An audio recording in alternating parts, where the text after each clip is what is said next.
Let's ride!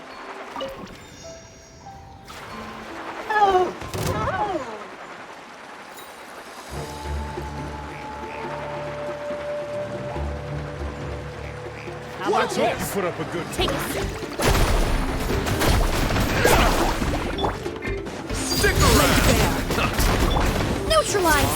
Rising.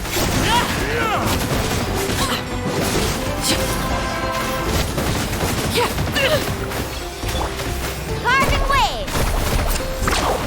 Full speed ahead!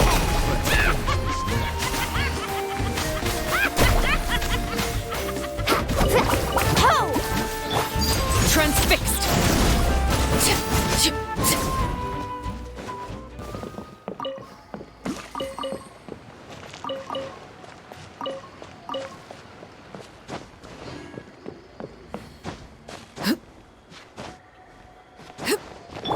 Faster!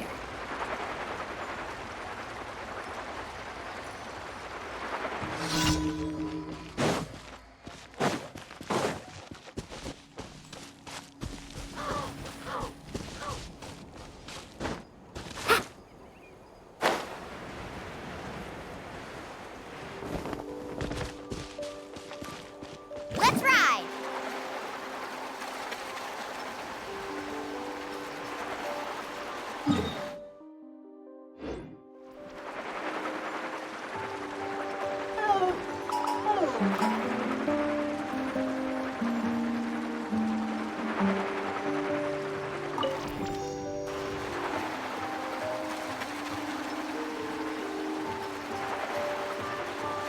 Let's hope you put up a...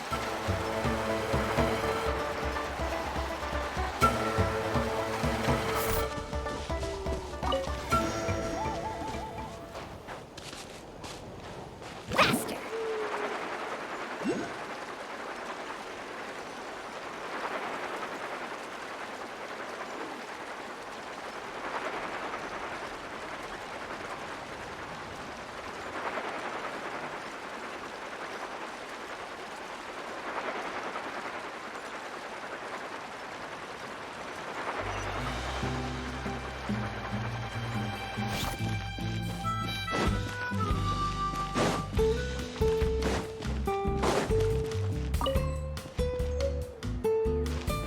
Need a surfboard?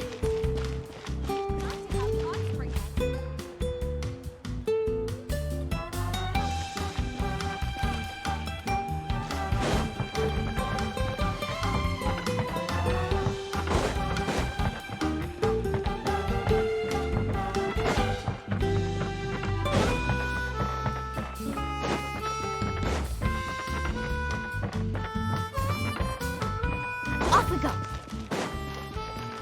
Need a surfboard?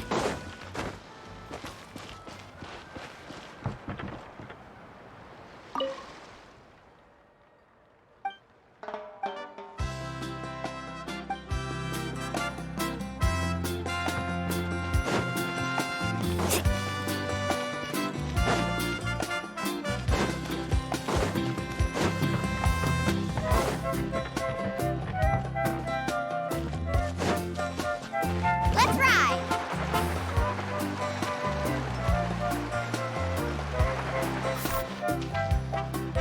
Paimon feels like a whole new Paimon after those 2 days in the hot springs. The abyss kind of threw a wrench in our relaxation, though. Still, spending time here really has felt like a vacation. The Kaholosaurs are so nice and so fun to play with. Their bellies are super bouncy. Oh, and Atea's snacks were so delicious. She gave Paimon some for the road just this morning, actually. Yelling at some kids who got caught throwing stones in the hot springs, so not much has changed since we first met her.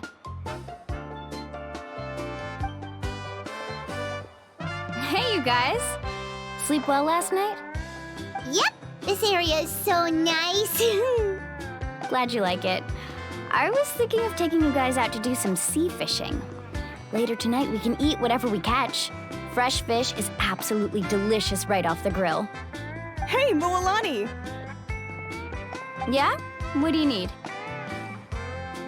The team sent out to fight in the Night Warden Wars has returned. And Kachina? Is she back as well? Kachina fell in battle. But don't worry, the team was victorious, so the Rite of Resurrection will be held in the stadium soon.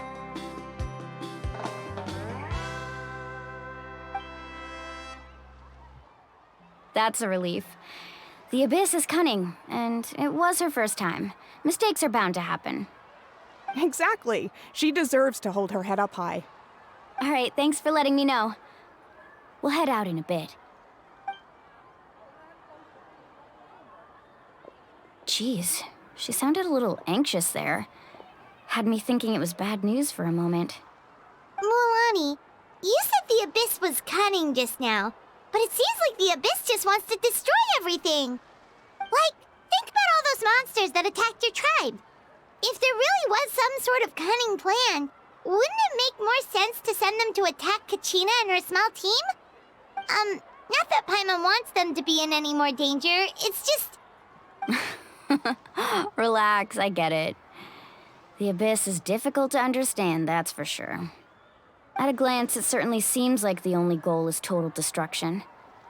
The Abyss isn't a living entity after all, so what capacity for logic or planning could it possibly possess?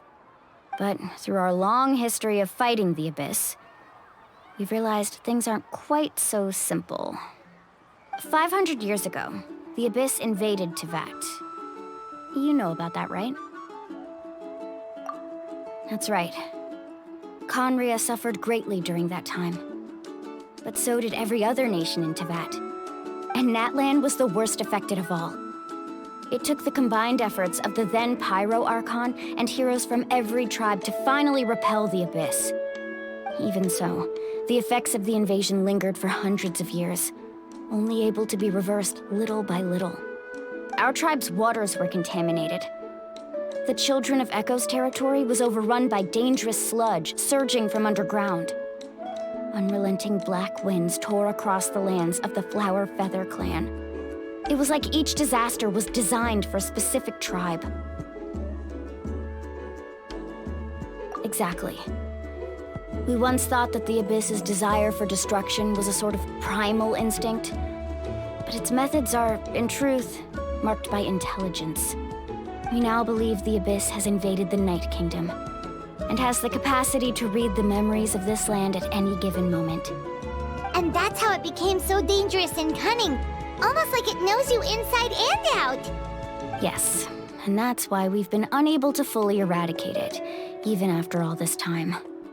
Luckily, the problems left behind by the Abyss have been successfully addressed by the various Pyro Archons we've had over the years. Now every tribe is prospering and things are looking up. I mean, just look at what we managed to do a few days ago. We totally fought them off.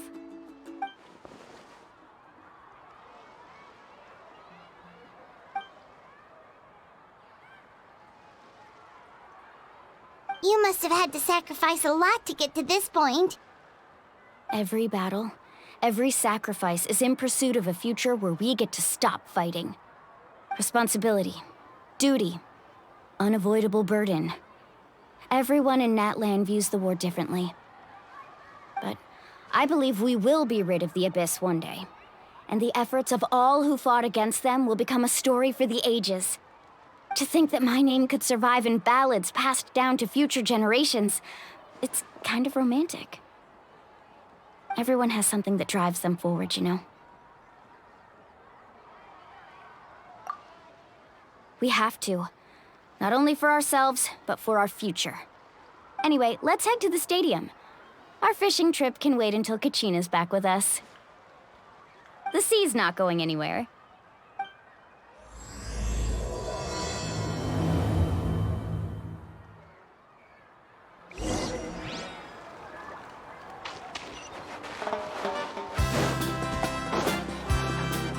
Need a surfboard?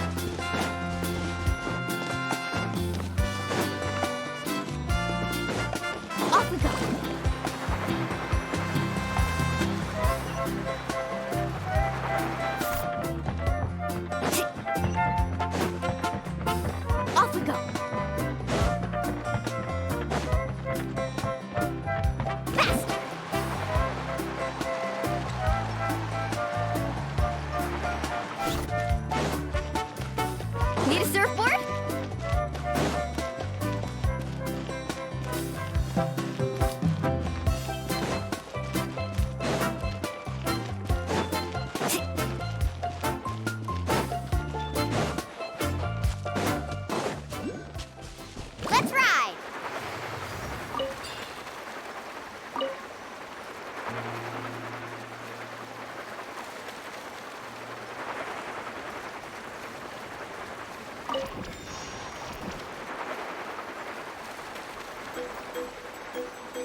Woohoo!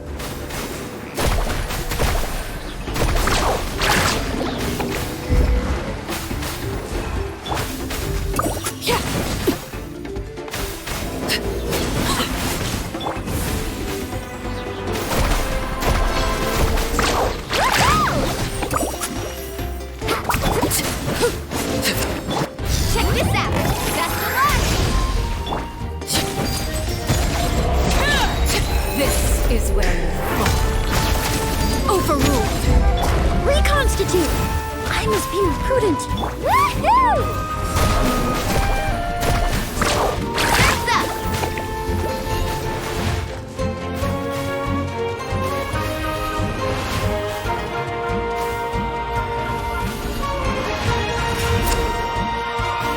Off we go.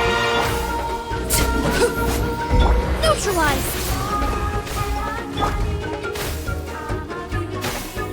Laid bare.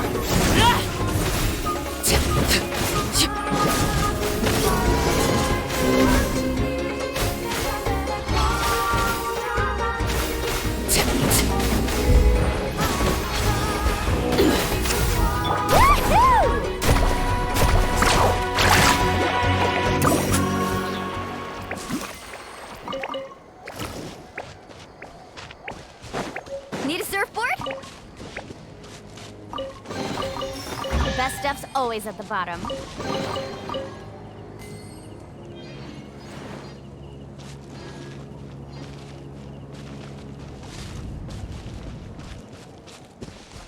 Off we go. Let's ride!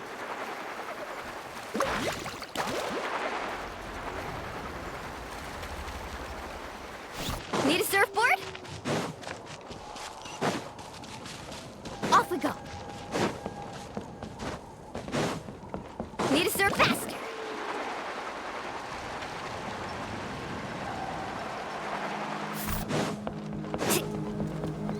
Need a surfboard?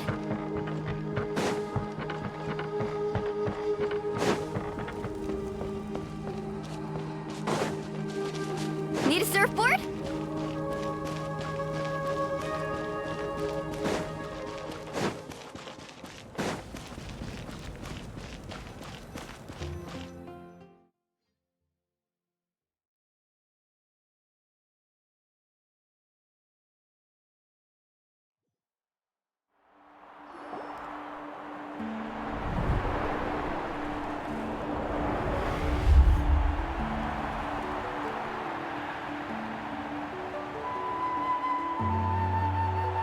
Whoa, this place is packed already. Of course. No one's gonna miss out on the chance to welcome our heroes back from battle. It's their moment of glory. Kachina's gonna be so flustered. She's never had this many eyes on her before.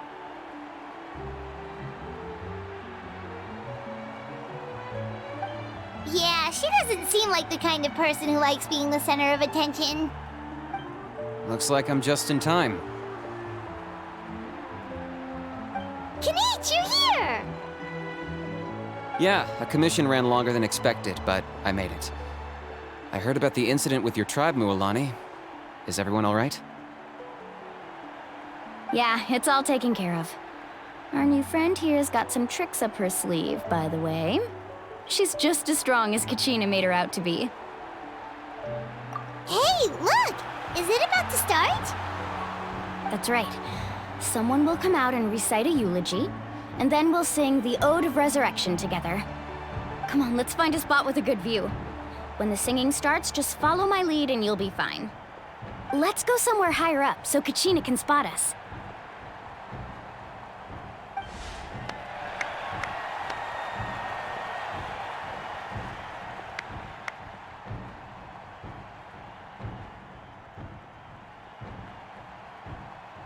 Warriors of Natlan, heed the call of life. We are the inheritors of memory and legend. Those who grew alongside sun and wind. Those who forged our own destiny and future. That is Natlan's fire. the lifeblood of our nation!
I could not find Kachina within the Night Kingdom, or locate her ancient name. What? What does that even mean?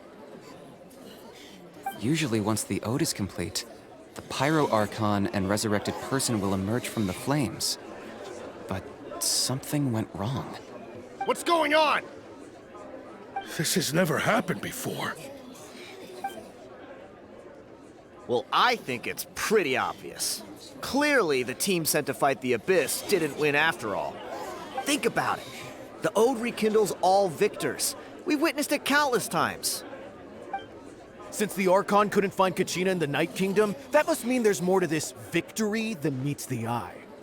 Hey! You just haven't gotten over the fact that Kachina beat you in the pilgrimage! Pathetic. The both of you. Your wild guesses are misplaced. We completed our mission. Maybe you did, but who's to say whether that little girl even contributed at all? Maybe she got scared and ran off. Why would the YUB recognize someone like her, even if she was on the winning team? How dare you insult a hero of Natlan like that? Kachina sacrificed herself to repel the Abyss. She doesn't deserve to be subjected to your vile rumors when she's not even here to defend herself. Calm down, Mualani. There's no point arguing with the likes of them. I can't just sit here and let them slander her like that. To insult a hero of Natlan, the person actually has to be a hero. You... Think about it, everyone. Who do you think is really at fault here? A girl who never should have even gone to war? Or the great Pyro Archon?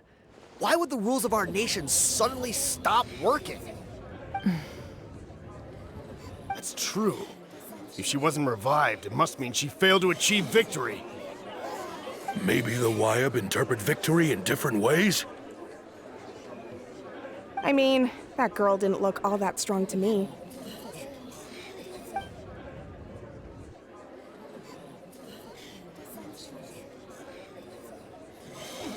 Kachina wouldn't have run! That's not like her at all! No, she's been waiting for this moment for too long.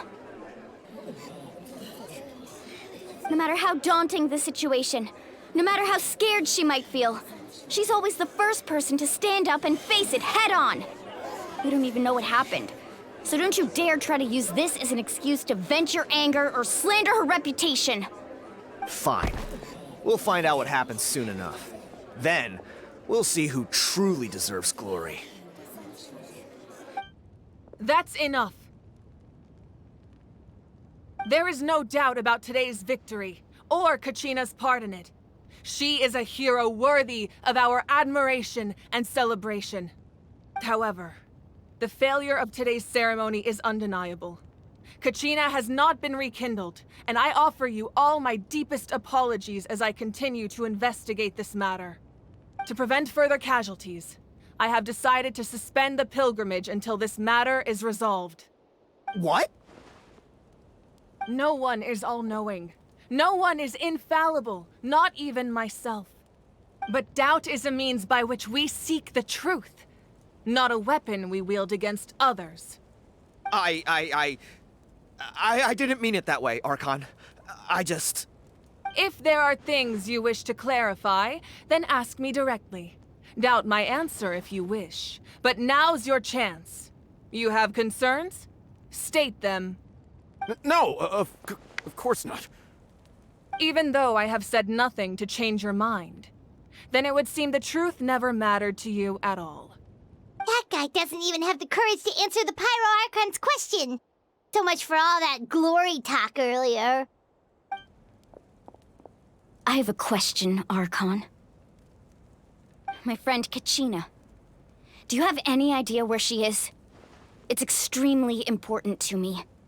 I know you said you were investigating the situation, but I'm sorry, that's not enough. I've already shared everything I know. If you want to learn the truth and rescue your friends sooner, you should join the investigation. So, what do you say? Of course I'll join. In that case, come see me in the speaker's chamber. We should join them. Oh, and if it's not too much trouble, could you drop by as well, Traveler? I'd like to have a chat.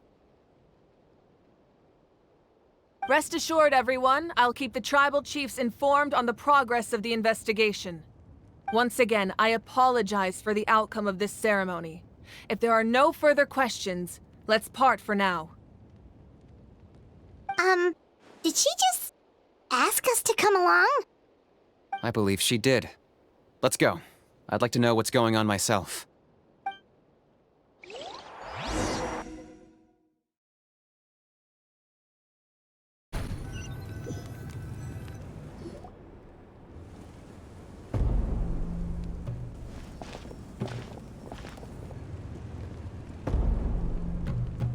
The situation is urgent, so I'll get straight to the point.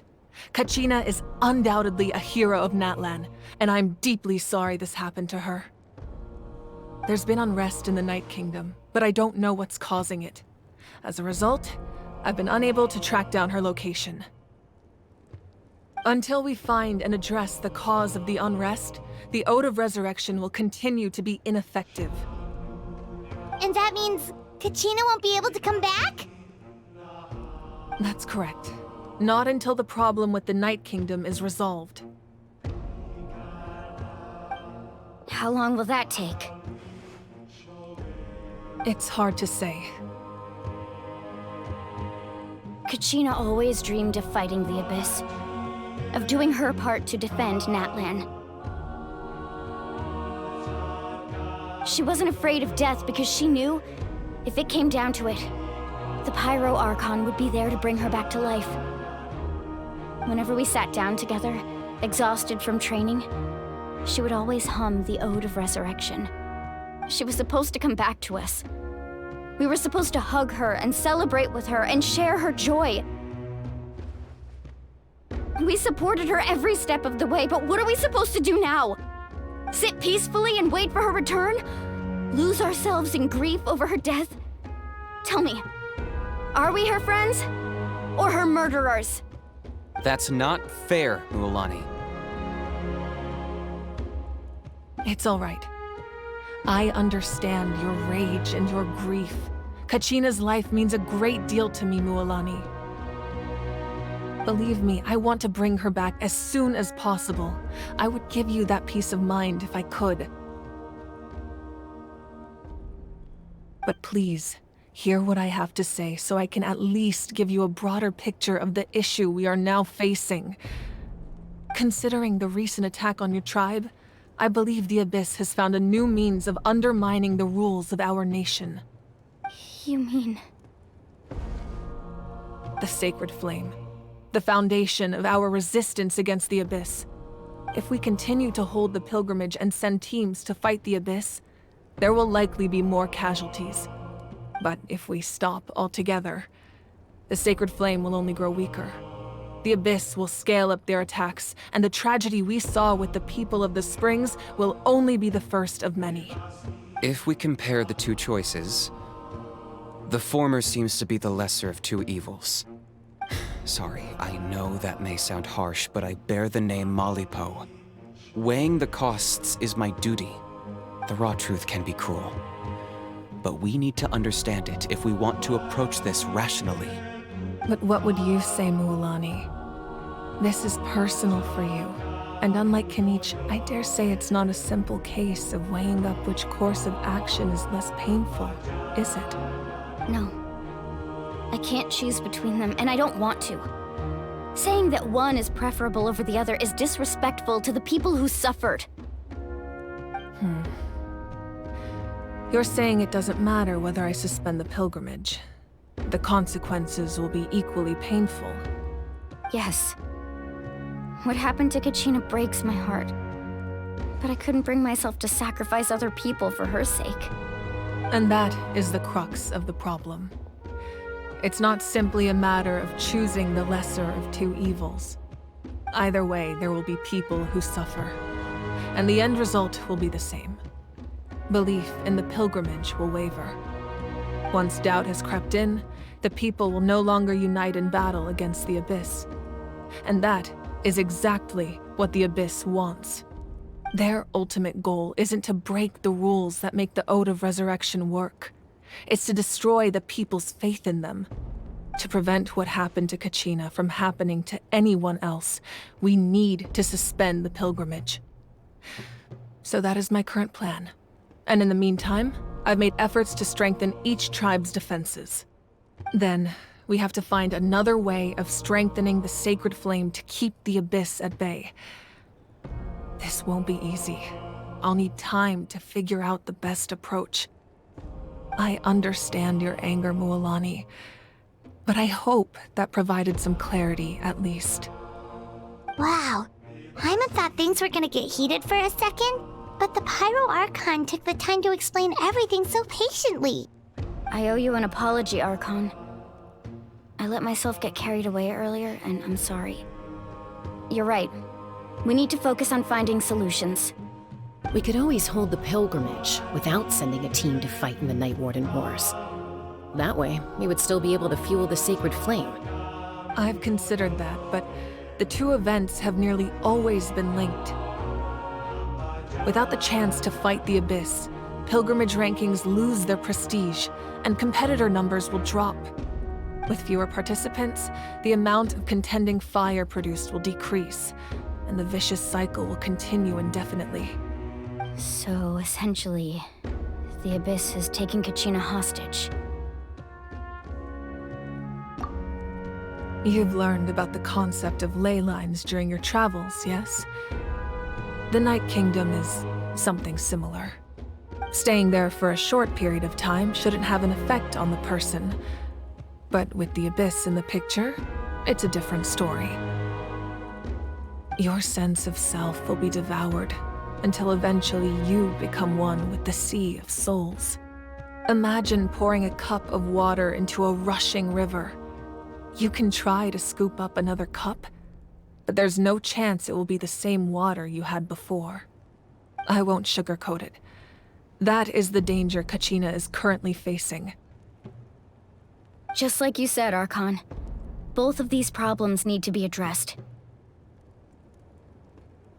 You can focus all your efforts on dealing with the Sacred Flame. I will go search for Kachina. The Abyss poses the same threat to you as it does to her. It is very possible you will not return. Knowing that, do you still choose to go? Kachina's waiting for us to rescue her. That's all that matters. I failed to protect her during our campaign, but I can make it up to her now. I choose to go as well. Traveler?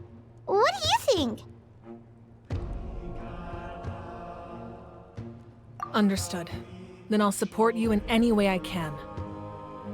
The Masters of the Nightwind have a technique that can extract an ancient name from the ley lines.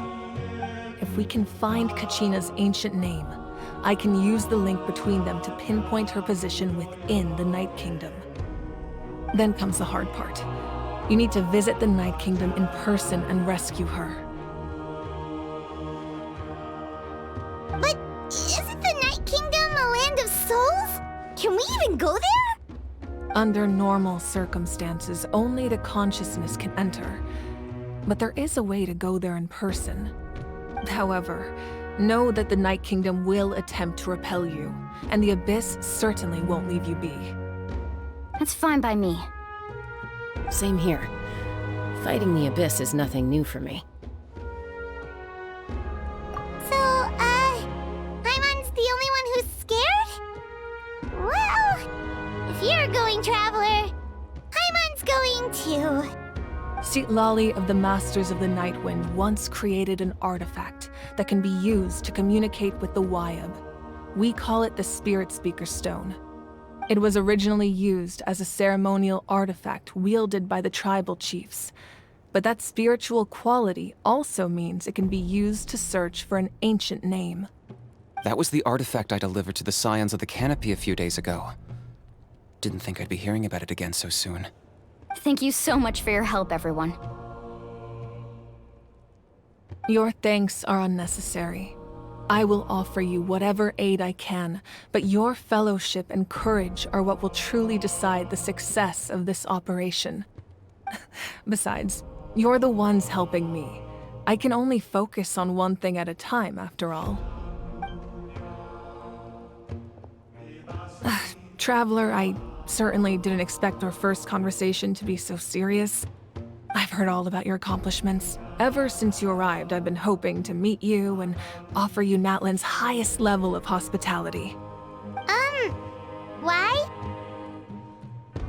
Why? Is that not what happened in the other nations you visited? Yeah, things were pretty complicated at the start. And, in the middle. But our reputation's solid nowadays. That's more like it. After all, I've heard you're someone who transcends fate. Perhaps even more than you can imagine. But we can talk about that some other time. Ideally, this would be the perfect night for a drink and some musical ambiance. But there are important things to be done. Oh, I almost forgot. Atea was wounded in the fight against the Abyss. She wanted us to give this to you. It embodies fond memories and my strength of will. That's what she asked us to tell you. She said you'd know what that means. I didn't think this day would come so soon. The flames of her life force. I can feel them flowing within the talisman. If things were different, the two of us could have enjoyed the hot springs together while she gave this to me in person. We're supposed to be hot spring buddies after all. But don't worry. This talisman means a great deal to me.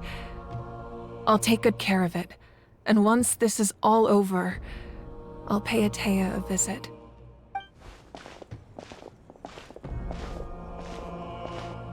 You said you didn't want to jeopardize the production of Contending Fire.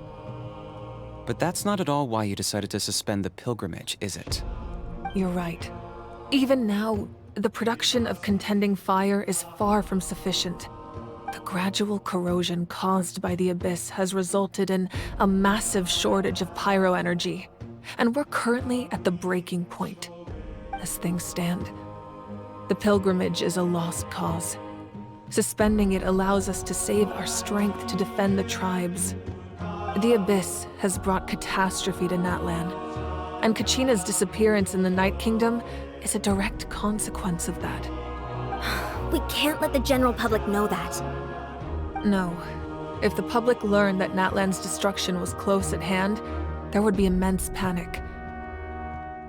But if I said nothing at all, they would have continued to question the integrity of Natlan's heroes. Another simple choice. The latter was clearly the better solution. But you chose otherwise.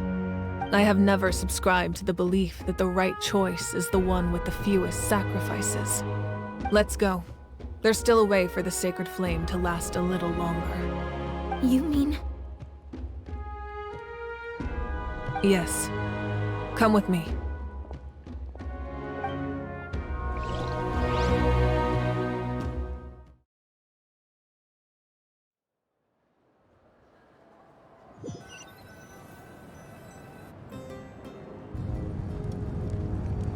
The sacred flame must never go out.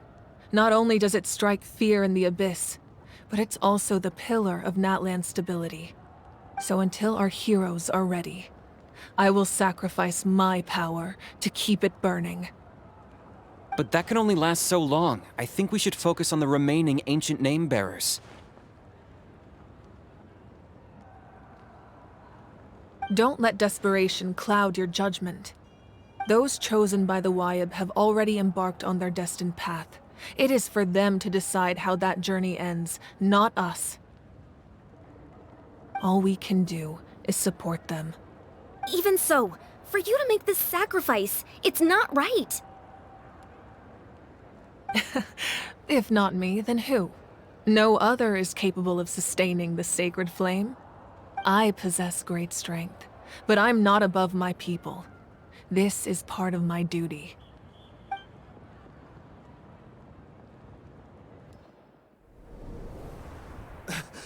Archon, it's the Fatui!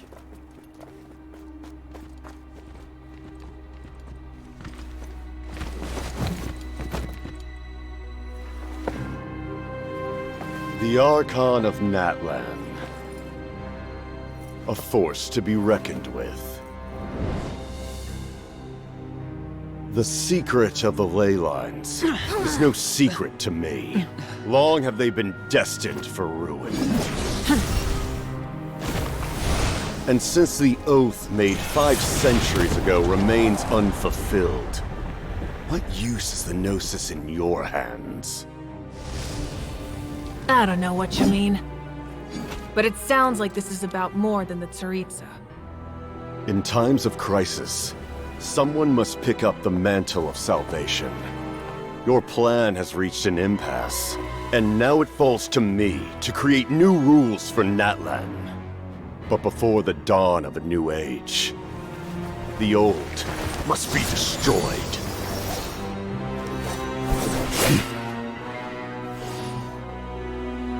I assume that's the end of your speech? Good. People like us. Let our blades do the talking!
Masters of the Night Wind. Send word. The captain and his followers must be apprehended.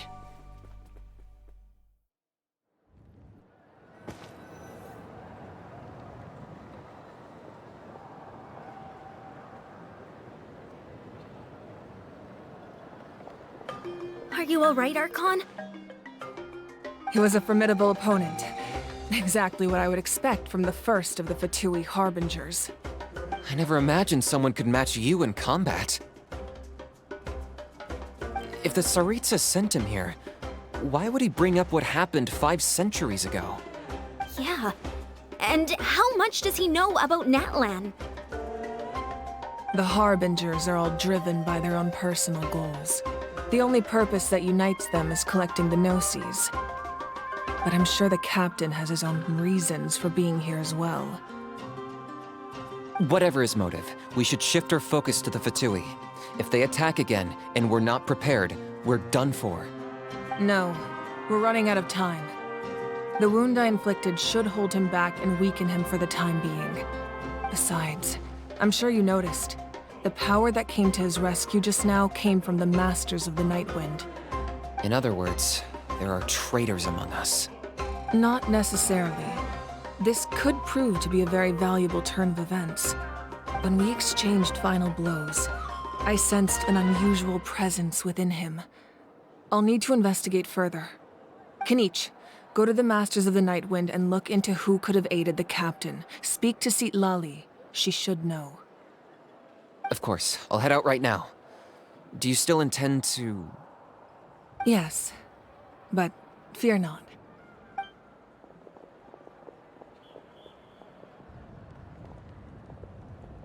Natlan's strength has never rested solely in its Archon.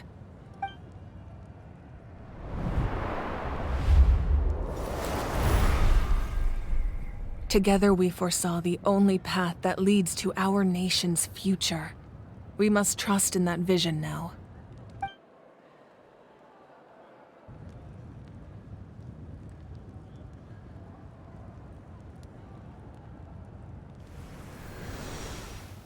Is everything okay, Archon?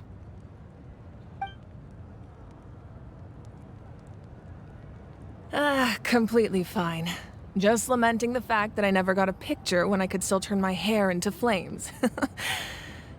Too late now. I just hope the others have a safe journey.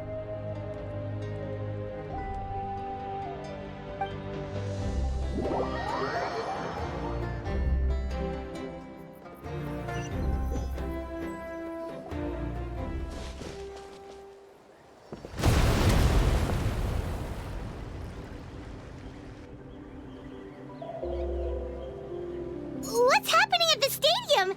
Did something explode? It feels like the Archon unleashed her power. She must be fighting a formidable opponent. Should we go back and check what's going on? Have faith in the Archon. She wouldn't lose in a one-on-one confrontation. Once we find Kachina's ancient name, we'll head right back. Okay, let's just keep climbing. Paimon really hopes nothing goes wrong.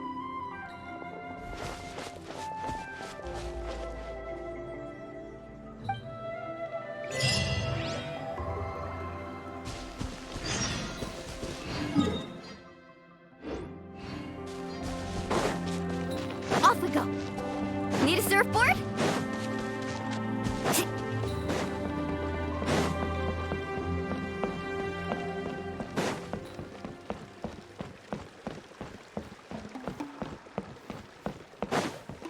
Off we go! What can you tell us about the scions of the canopy? The tribe's people are very adventurous. Oh, kinda like us then! I'm not so sure. You don't strike me as the type to enjoy danger. The scions of the canopy are a bunch of thrill-seekers. They love extreme sports like rock climbing, rappelling, volcano parkour, or even bungee jumping without a rope while a Yunkasaur stands at the edge and uses its tongue to catch them. Sound like something you'd be interested in? Okay, that does sound different from our usual adventures. Paimon's not doing any of that. She can just cheer you on from the sidelines.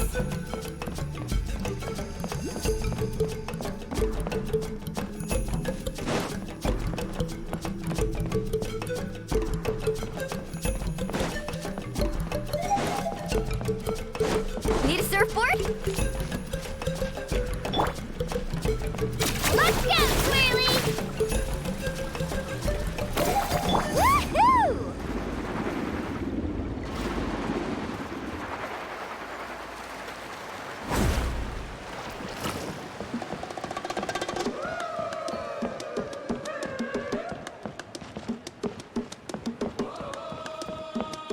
That's Waina, the tribal chief. Let's head over to her.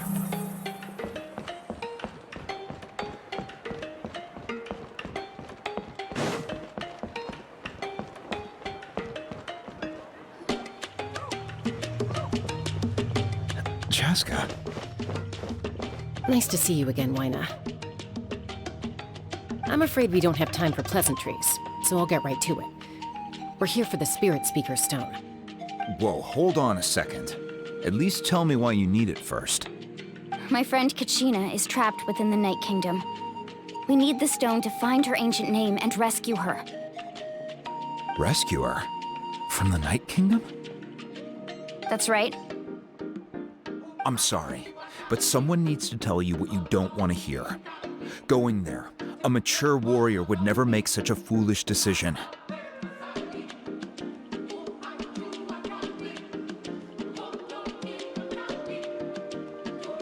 The nature of battle is unpredictable. You never know how it's going to end. Losing a friend is tragic, but when that happens, the best thing you can do is focus on how to prevent further casualties. I appreciate what you're trying to say, Chief Waina. But if the price of maturity is abandoning a friend in need, I'll choose foolishness any day. If Kachina's still holding on, then so will I. I thought you might say that. Is something wrong, Waina? This doesn't seem like you. Life isn't complete without taking risks. That's always been your mantra. It's nothing. The Night Kingdom is a dangerous place. Can't blame me for checking if you were up to the task. If you're that determined, far be it from me to stop you. Here's the stone.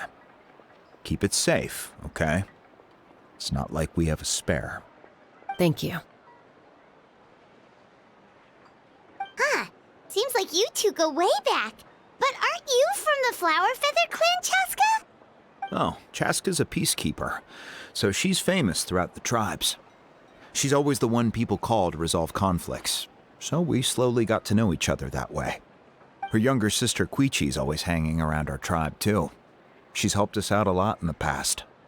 Oh, you have a younger sister? Yes, I'll introduce you to her sometime. But let's get back to business.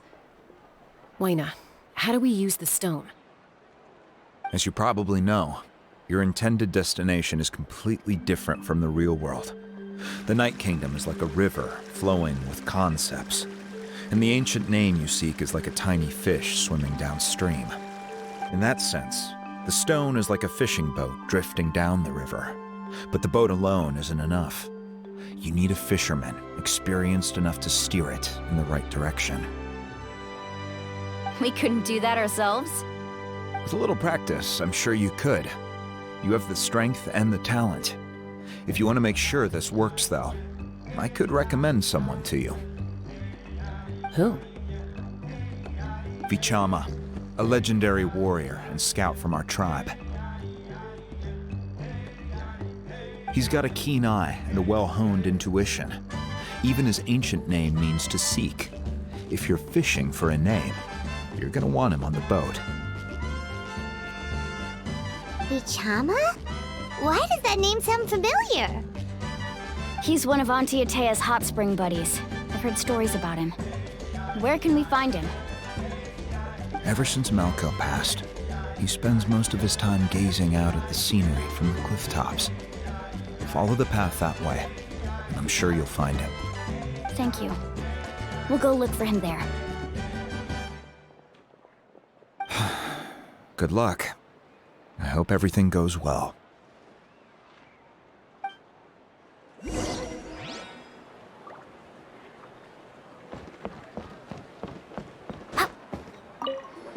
Vichama spends most of his time up in the cliff tops, gazing at the scenery. You should head over there and have a look.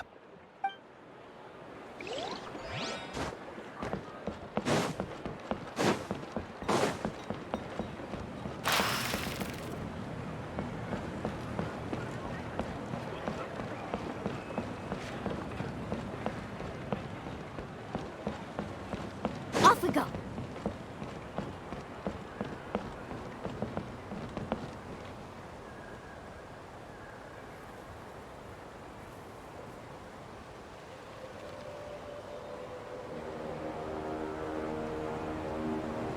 Touching a Kukusura sure isn't easy.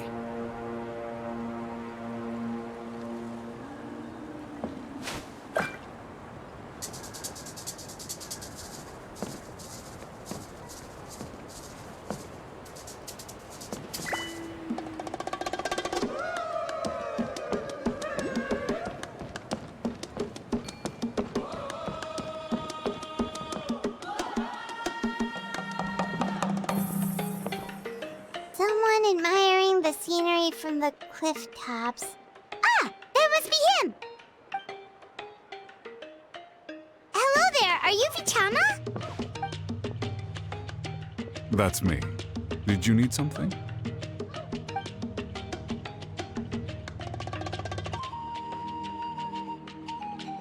What? You're saying you can bring someone back from the Night Kingdom? How is that even possible? No, if you really think about it, anything's possible in that kind of place. But that would mean... Are you okay? You don't look so good. Everything's fine. I'll help you, but I do have a small request. After I help you find Kachina's ancient name, I want to use the stone to look for my friends as well. Your friend? Oh, why not mention someone named Malco? Is that who you're talking about? Yes, but I'd rather not get into it if it's all the same to you. That's not a problem. We agree to your request. Yeah. Since you're helping us find Kachina's ancient name, it's only right that we return the favor. Then we're agreed. Can I have a look at the stone?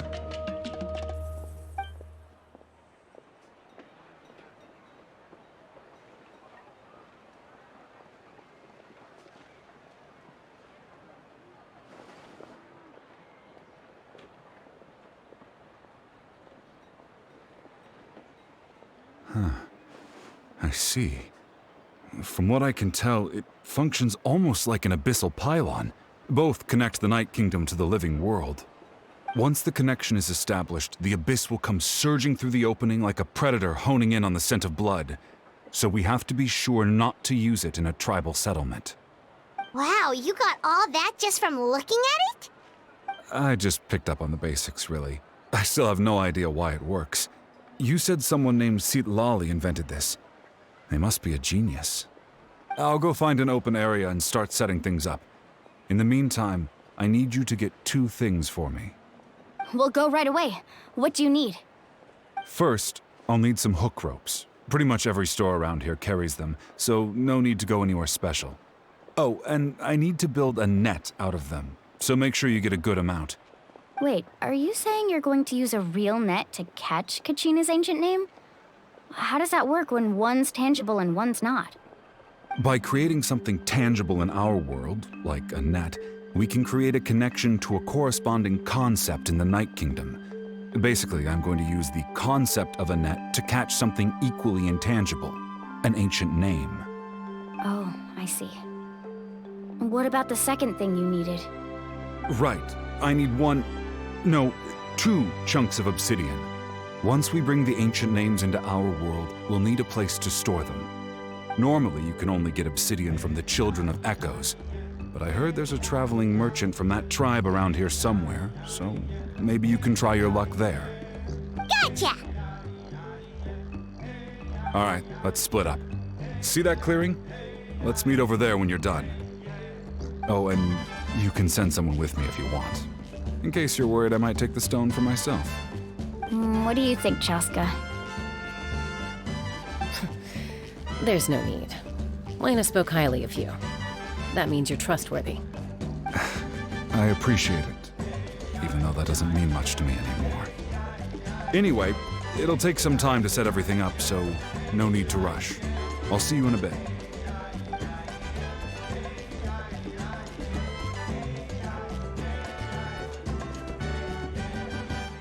What an odd guy. He seemed so defeated, but also really invested in the stone at the same time. I don't have any more insight than you, Paimon. Let's just focus on the preparations for now. Hang on, Kachina. We're coming for you.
Do you have any hook ropes for sale? Hook ropes? As in rock climbing equipment? Yes. How much for your whole stock? Oh, the whole thing? Let me see.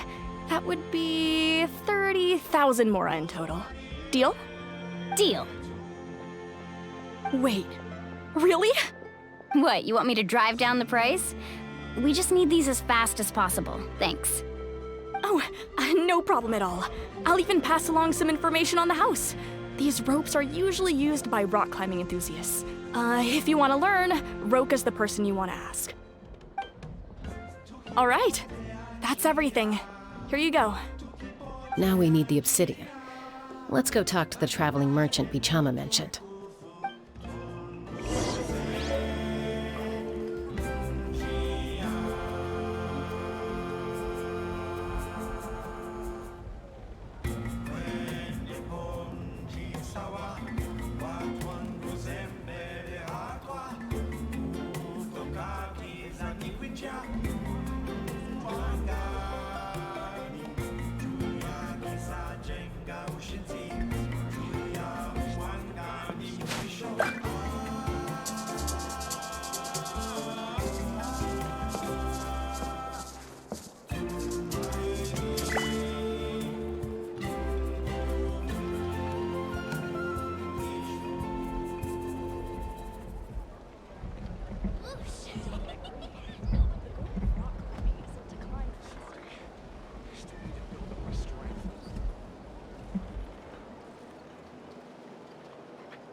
No one can catch me.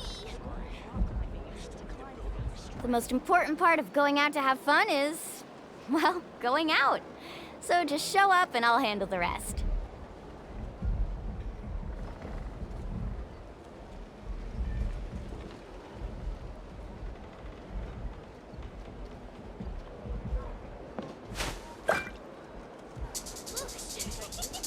No one can catch me.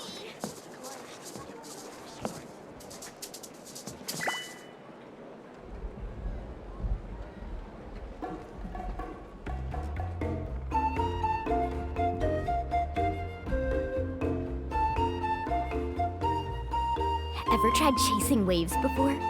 You wanna try? Well, come on, no time like the present. I'll help you find the closest beach.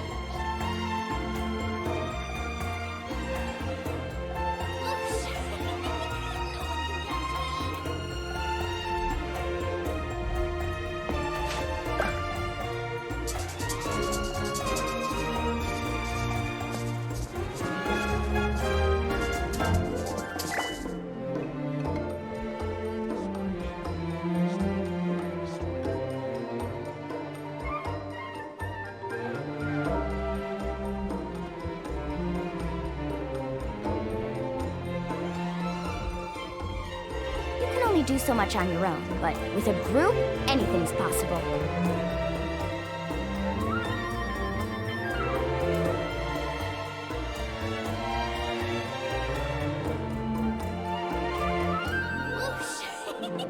No one can catch me.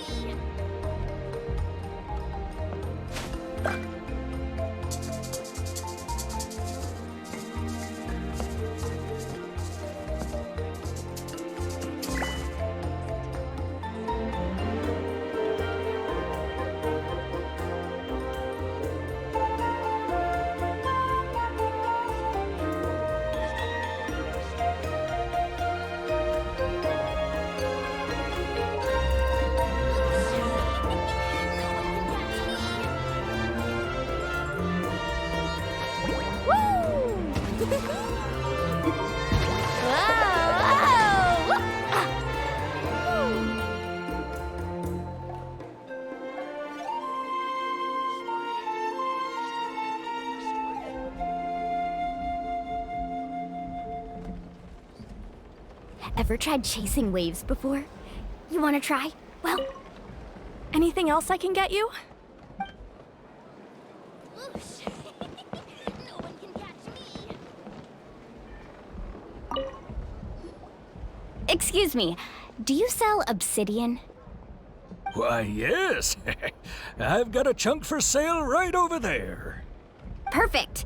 Is that the only one, though? We actually need two. That might be tough. Tell you what, I'll take a look through these boxes over here and we'll see what we can find. Thank you so much. We'll wait here.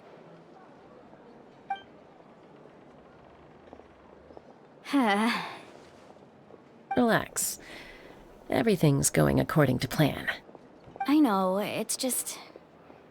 I could tell Vichama feels the same way about his friend that I do about Kachina. I hope this chunk of obsidian isn't the only one. Kachina always carries all sorts of shiny stones with her. If I was the one trapped in the Night Kingdom, she'd have a whole pile of obsidian ready in a heartbeat. Well, would you look at that? I did bring an extra. Here you go, young lady. How does it look? Perfect! Thank you. How much do I owe you? If you hadn't shown up, these stones would have just sat here collecting dust. I'll take 3,000 mora for both. Here you go. By the way, I heard you mention Vichama just now. You running an errand for him, then? How's he doing? Malco's been gone for 5 years now. It's about time he started to move forward. Do you know what happened between them? I heard about it in passing while I was out drinking one night, but I don't know all the details. Vichama and Malco grew up together, and even made a name for themselves together. Malco was an amazing fighter, capable of knocking out multiple opponents in a single hit, while Vichama excelled at scouting and analyzing the battlefield. The two made an excellent team, and managed to beat back the Abyss several times. 5 years ago, they both emerged triumphant in the pilgrimage, and were placed on the same team to fight the Abyss. But on the eve of battle, the Abyss launched an attack on their tribe, and Vichama suffered an injury to his leg while attempting to rescue someone. Then what happened? The team agreed that he couldn't fight the Abyss in his condition. Vichama didn't argue. He knew going to the front lines with an injured leg would make him a burden in battle. So they raised the issue with the Pyro Archon, and she agreed to let him stay behind. It's just... Melko and the others ended up facing hordes of abyssal monsters in numbers that far exceeded anyone's expectations. The team made an error in judgment, and they fell to the onslaught. Vichama went into a deep depression after that. He blames himself for everything. Oh, you're not wrong. But it's possible he chooses to blame himself. Not because he did something wrong, but because he wasn't able to do anything at all. I've tried convincing him to move forward, to stop dwelling on the past. But the shadow of Melko's death hangs over him still. The Abyss has caused so much suffering, and some wounds never heal. I wish there was something he could do to make himself feel better. But... anyway, that's the gist of it. Maybe you could help him talk things through sometime. I would really appreciate it.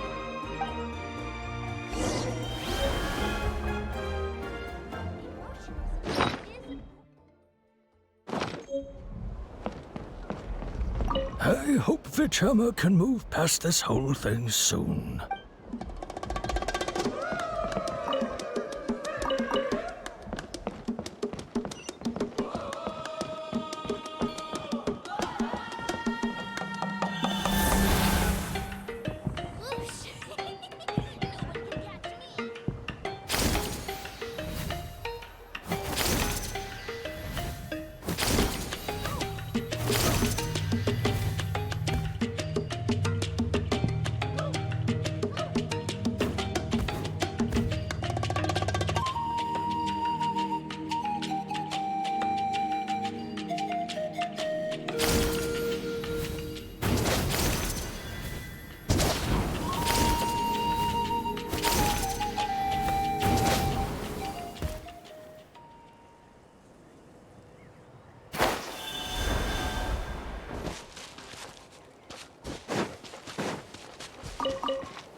Did you get everything?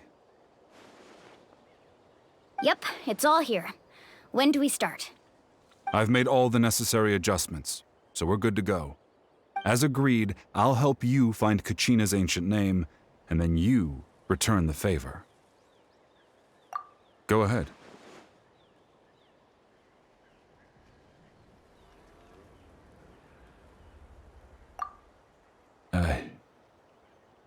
Yes. After Malko fell, I scoured the battlefield to see what happened. It turned out he wasn't bested by some impossibly powerful foe. He was dragged to his grave by the sheer number of enemies. If I had been there, I would have been able to sense the danger. I could have warned them not to advance. I've always blamed myself for what happened. But when you told me about Kachina, I realized there's a chance Malko might also be alive, fighting for survival in the Night Kingdom. But that happened several years ago, right? The Pyro Archon said all life within the Night Kingdom eventually becomes one with the Sea of Souls. There might not be much hope, but I still have to try. Malko and I promised each other, even if we never managed to root out the Abyss for good, we would fight together until the end. All right, let's get to it. I'll start searching for the conceptualized version of Kachina's ancient name. If you see any fragments scattered around the area, please collect them.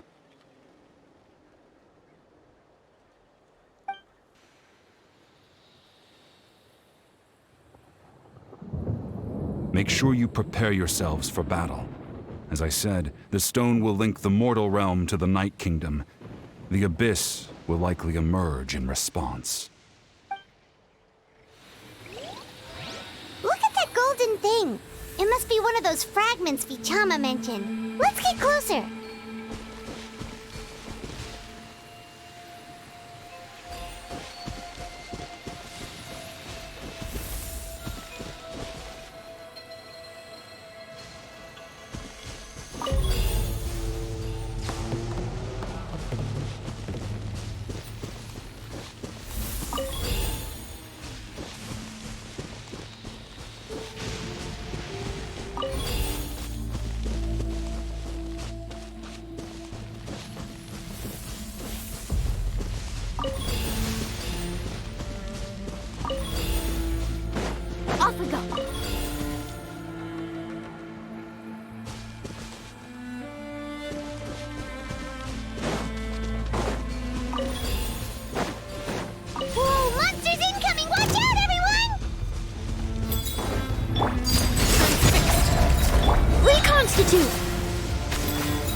Chill out! Overruled. Neutralized. Woohoo!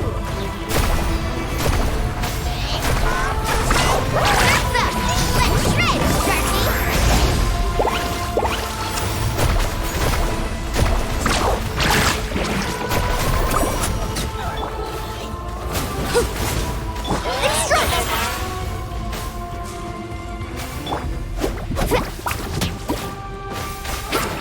Let's ride!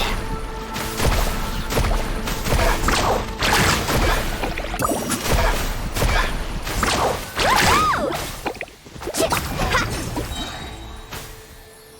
How much longer, Vichama? Not long. We're getting close.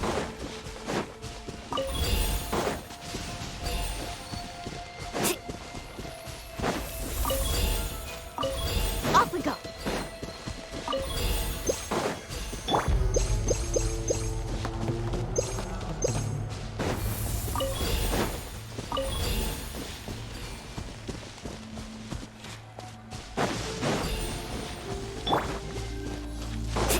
Need a surfboard?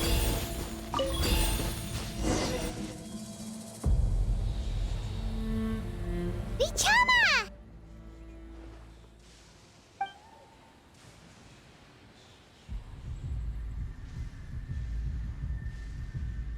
Quick, take it!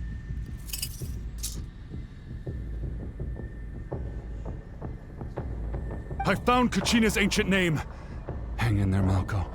Just a little longer. Something's not right. The power of the Abyss is getting stronger. The Abyss is corroding his body. Vichama, you can't keep going. You'll die. I should have died 5 years ago. I just need a little more time. Please, I'm almost there.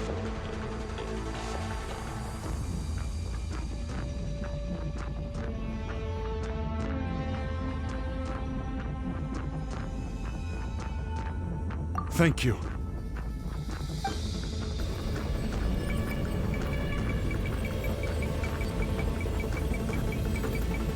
Whoa, watch out! The power of the Abyss is strong.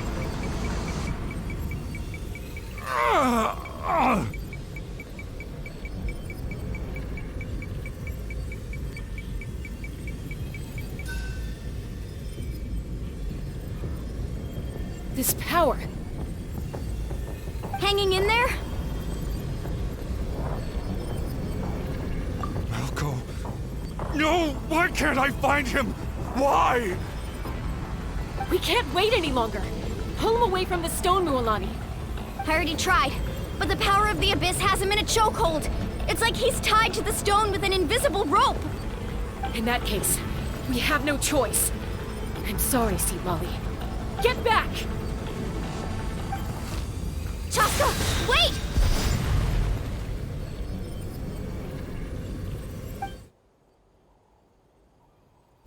Ouch! What happened just now? It looked like the Spirit Speaker's stone was... The stone's power was spiraling out of control. The only way to stop it was to destroy it. You were all caught in the shockwave of the explosion. You might feel dizzy for a while, but that's normal. Give us a heads up next time, will you? You're lucky we managed to dodge it in time. I thought I said to get back. Yeah, barely a second before you made it go poof. Not everyone has your reflexes, Chaska. We were this close to getting dragged into the explosion. Okay, I'll be more careful next time. At least Kachina's ancient name is still in one piece. Wait, where's Vichama? Vichama! Vichama! I couldn't find Malco's ancient name. It must be completely gone by now. Once your ancient name disappears, there's no coming back. From the very beginning, I knew there was a slim chance, but still. And now... it's too late to save him. From the minute he left that day, it was already too late. Vichama. I'm sure he's heard enough condolences over the years. Let's just give him some space. Huh? What's that in your hands, Vichama? It looks like something's glowing! Huh? This is...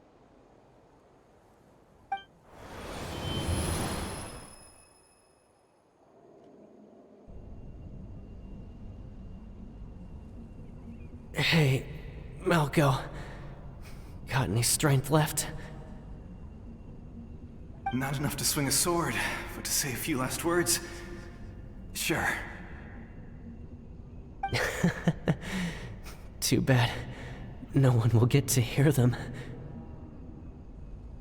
I never thought I'd actually die on this mission. Not that I'm afraid to die. It's just... hard. Thinking about my mom's face when she hears the news. Guess I have something to be thankful for then. My parents died a long time ago. They won't have to mourn me.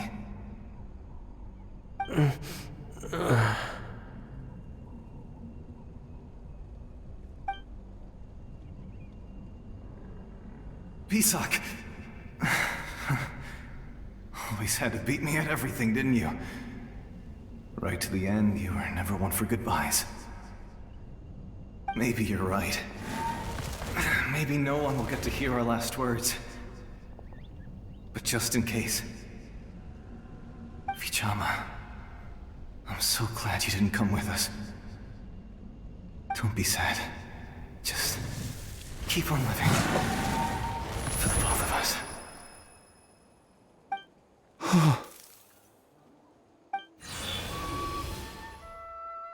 Was that a memory? Seems like we were able to salvage something after all.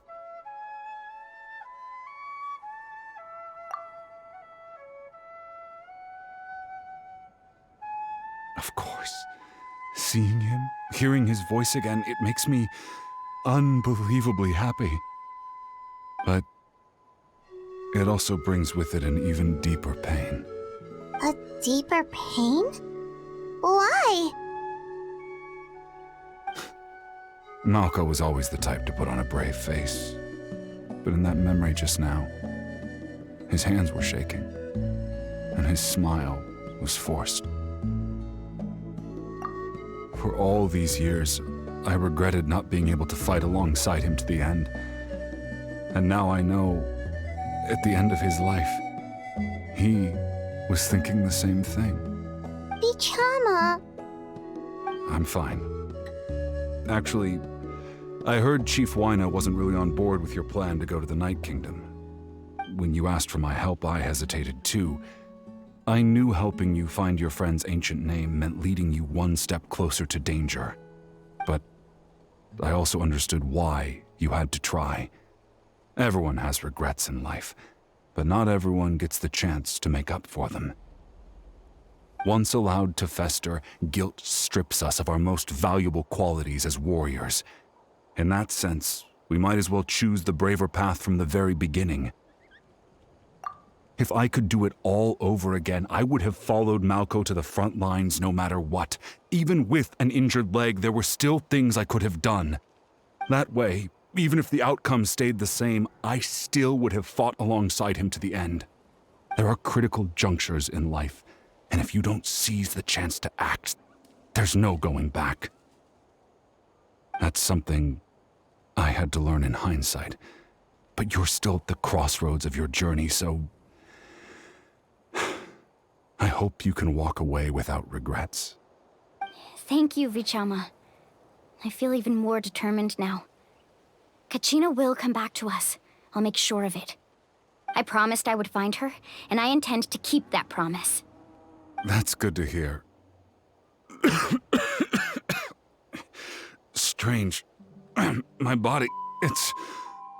Once abyssal corrosion enters the body, a portion will fuse itself to your internal organs.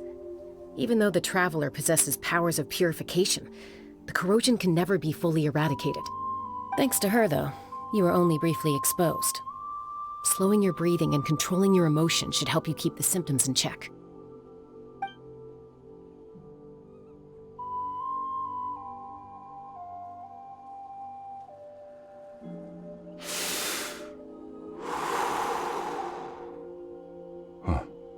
That does make me feel better. You seem very knowledgeable about all this. Just speaking from experience, that's all. Anyway, we've recovered Kachina's ancient name, so we're off to a great start. Let's get Vichama back to his tribe and tell Wyneth the good news. And apologize for destroying the Spirit Speaker Stone. We had no choice, though, so he'll probably understand. Right?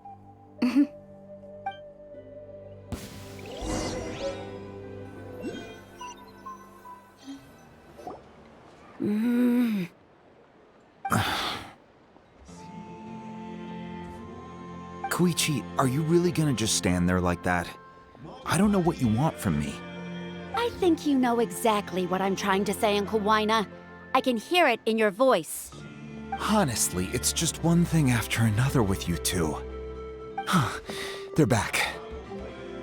Koichi? What are you doing here? Don't play dumb with your own sister. You know exactly why I'm here. My apologies, everyone. I just need to borrow Chaska for a few minutes. You come with me.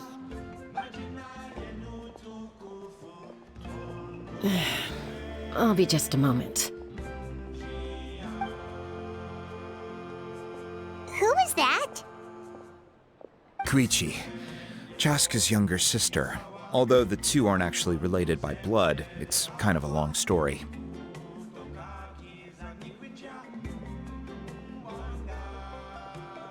It's not really my story to tell, but I guess it's not a secret. You see, Chaska was actually raised by cuckoo sores. She was afflicted with a rare disease when she was a child, and abandoned in the wild as a result.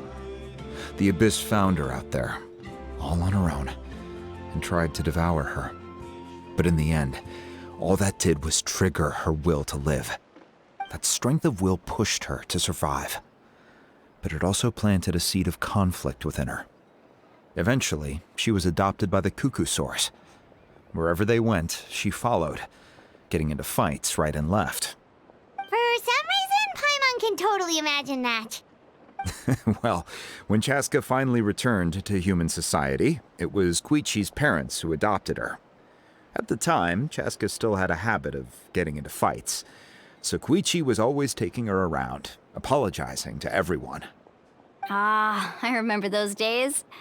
One of those fights was definitely with me. But, you know, kids. You're fighting one minute and your friend's the next. Eventually, she found a way to rein in that desire to fight. And now she's who people call to resolve conflicts. She's known as the Peacemaker. It sounds like she still argues with Koichi, though. Don't siblings usually stop fighting when they get older? That's partly my fault. Koichi asked me to stop Chaska from doing anything dangerous, but you probably know by now, once Chaska makes up her mind, there's no changing it. Oh, I get it. No wonder you tried to talk us out of going to the Night Kingdom. Chaska even said that wasn't like you. I'm all for your adventure. You need to take risks when you're young, because by the time you're my age, you couldn't attempt something like that even if you wanted to. Better try now than live with regrets later. That's what I say. Still, I can understand where Koichi's coming from. In the end, nobody wants to sit back and let a loved one put their life on the line.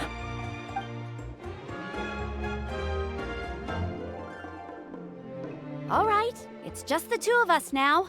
You have 1 minute to explain yourself. I don't have anything to say.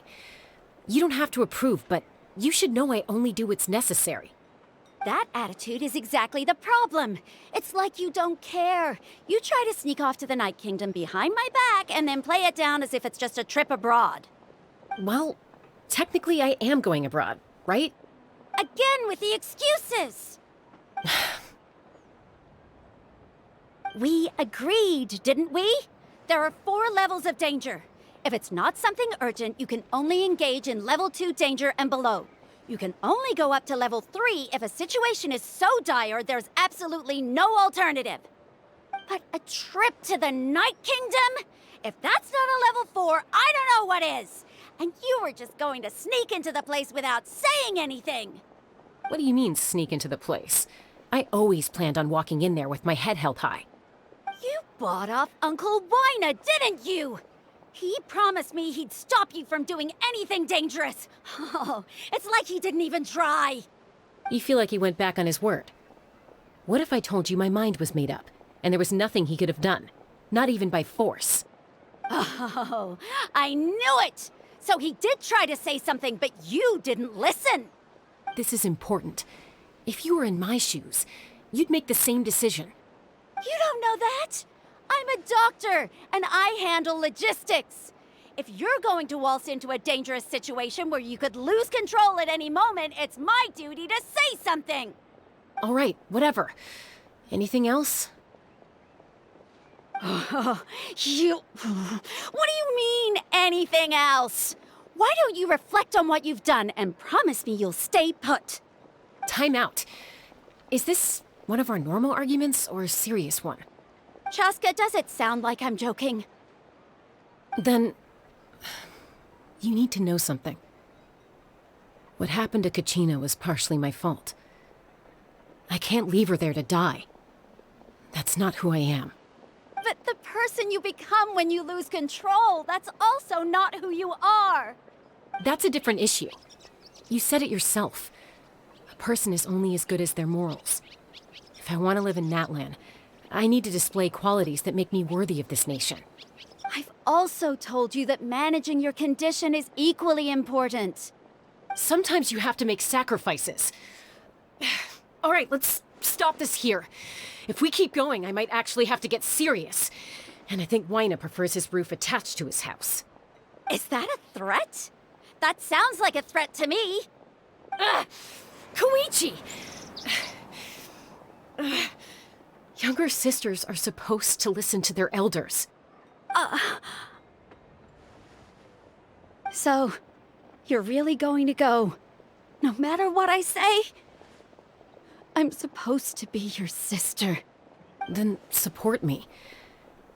I'll be back. All you have to do is wait. Chaska. So, that's it. Why'd you have to turn out to be so darn annoying?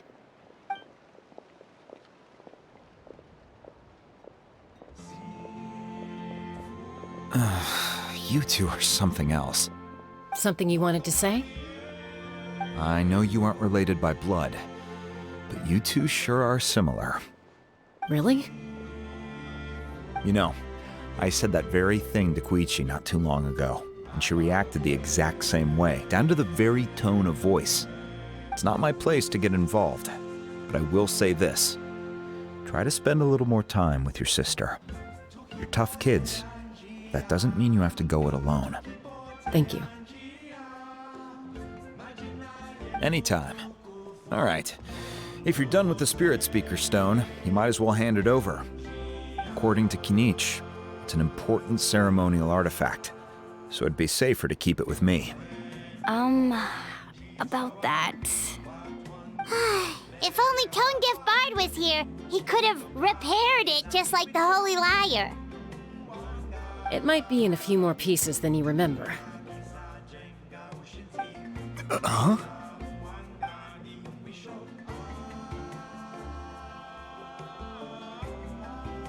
I see. Sounds like it was an urgent situation. If someone's life was on the line, then you had no choice. Still, Citlali's going to be a nightmare to deal with now that you've broken her stuff. I'll explain everything to her later. Stay safe out there in the Night Kingdom, okay? I'll wait here for your safe return.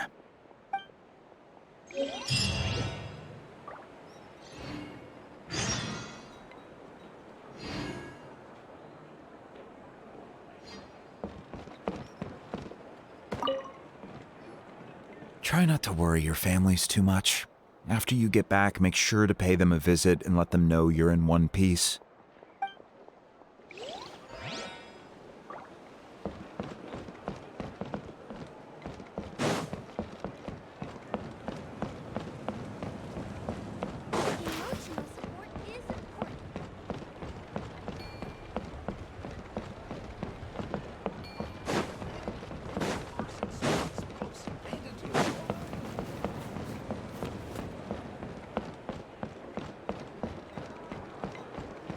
Off we go.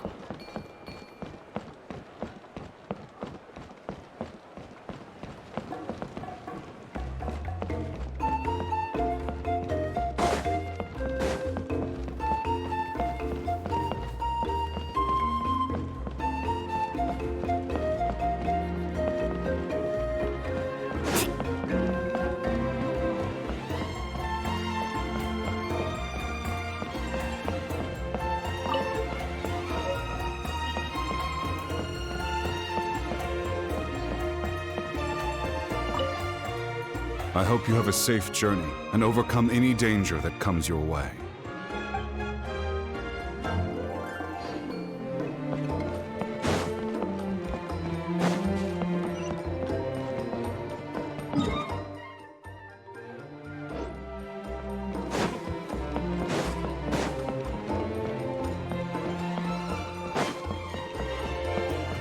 Off we go. Faster.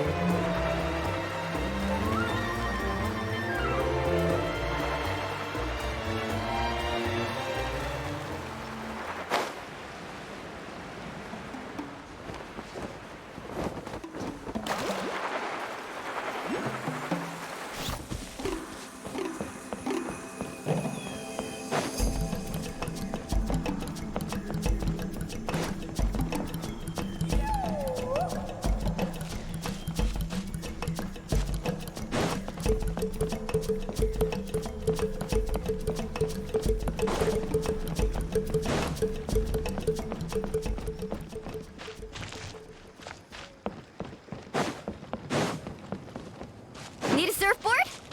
Off we go. Let's ride!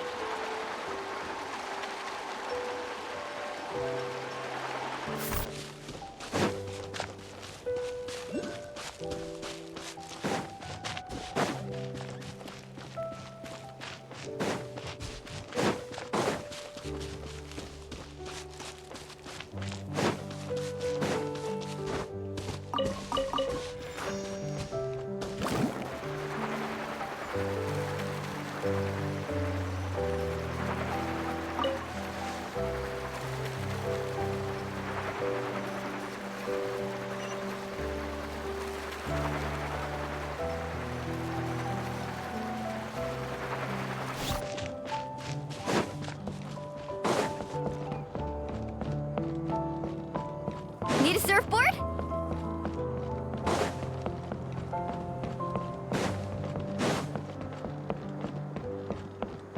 Off we go.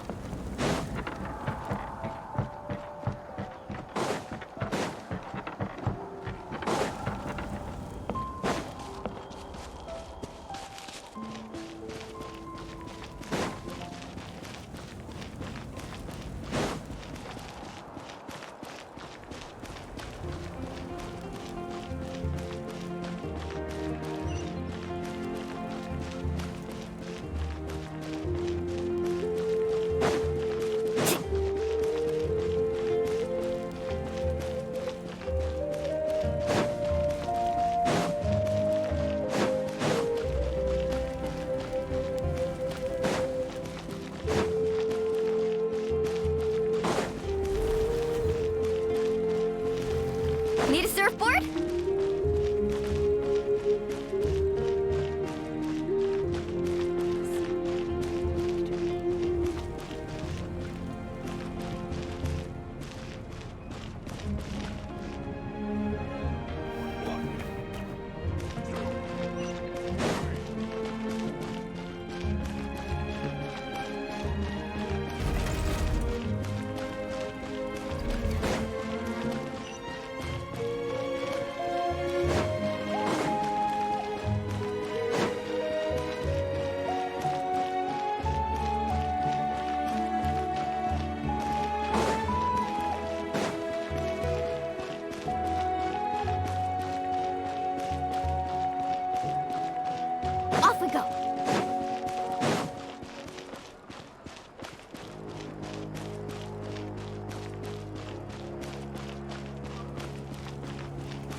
We're back! We found Kachina's ancient name, too! Well, it's fairly complicated. Let me give you the condensed version. The Fatui again? We can't go anywhere without them causing trouble. But what if the Fatui finds out you've lost your power? Won't they try to take advantage of the situation? That's why it has to be our little secret. No one else can know, or we're asking for trouble. Look, I wish I could offer you some sort of consolation, but I won't lie to you. With multiple factions closing in, there's nothing comforting about the situation we're facing. Still, all you need to do is focus on your goal. You can leave the complicated matters to me. I can also step in on the Pyro Archon's behalf. There's a limit to what I can accomplish, but I'll help you however I can. There's no need to be so modest, Yan-san. Your incredible strength has long been a well-known fact. You're the pride of your tribe. Archon, I'm sorry about before. You have so much on your plate, so much that you have to worry about. But all I could do was focus on my own feelings. You have nothing to be sorry about. We all get overwhelmed by our emotions, myself included. Your reaction to Kachina's disappearance, I understand that feeling very well. Well, now that we have Kachina's ancient name, let's go track her down. Follow me.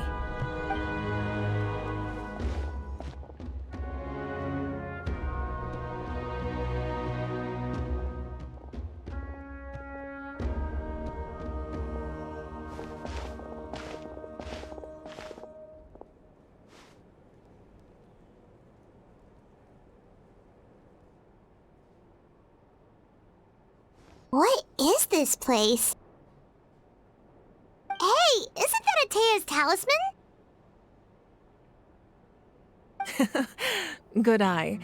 This is where I store all the various mementos I've collected. Whoa. I've never seen this place before. There's so many things in here. It looks like there are items from every tribe. Collecting them must have taken a lot of effort. I suppose you could think of it as a hobby of sorts.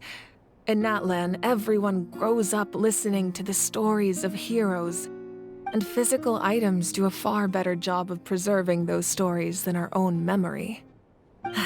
Now, I still have some preparations to make for the ceremony, so feel free to take a look around in the meantime.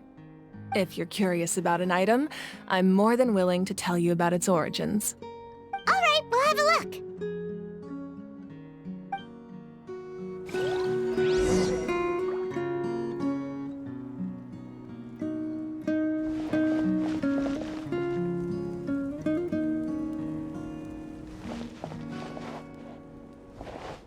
This flower looks like it's thriving. You must be good at taking care of plants, Archon.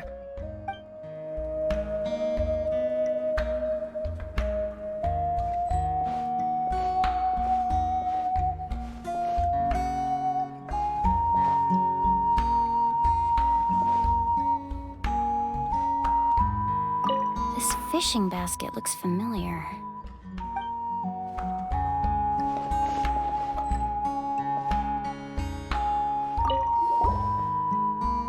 Hey, there's a fishing rod here. It must have belonged to the people of the springs. That's right. It belongs to a legendary fisherman named Matavaru. I have his entire set of fishing equipment, actually. He and I met in a tavern. He told me about a particular kind of giant fish and his meticulous plan to catch it. In his eyes, I saw a hunger and a strong fighting spirit. To him, the sea was the battlefield upon which he staked his honor. So, did he do it? The next time I saw him, he was covered in scars. It turned out the fish he sought had been corroded by the abyss.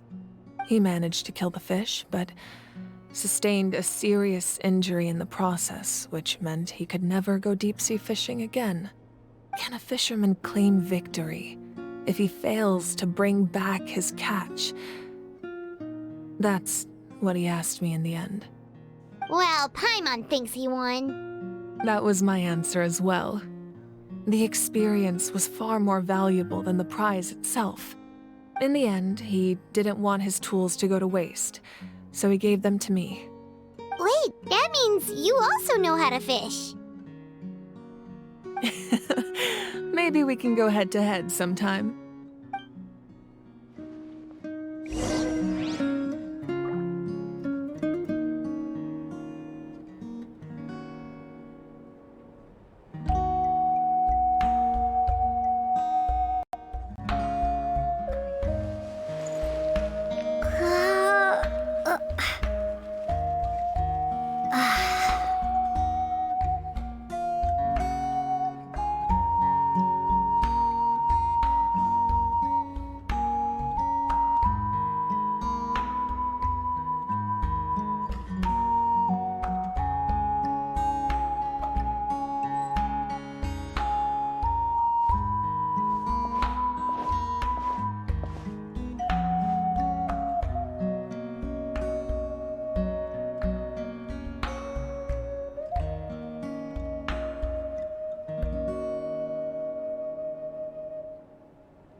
This is Atea's talisman.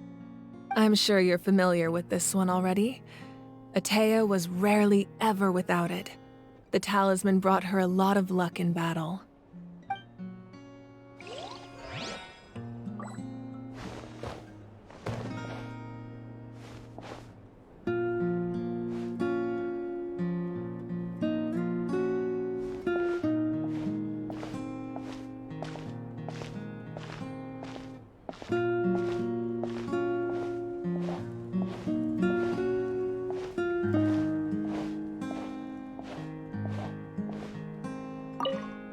Make sure to handle everything with care.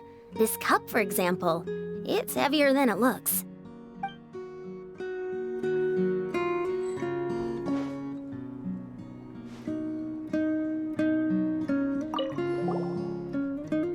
Whoa, that belt is bigger than Paimon's head!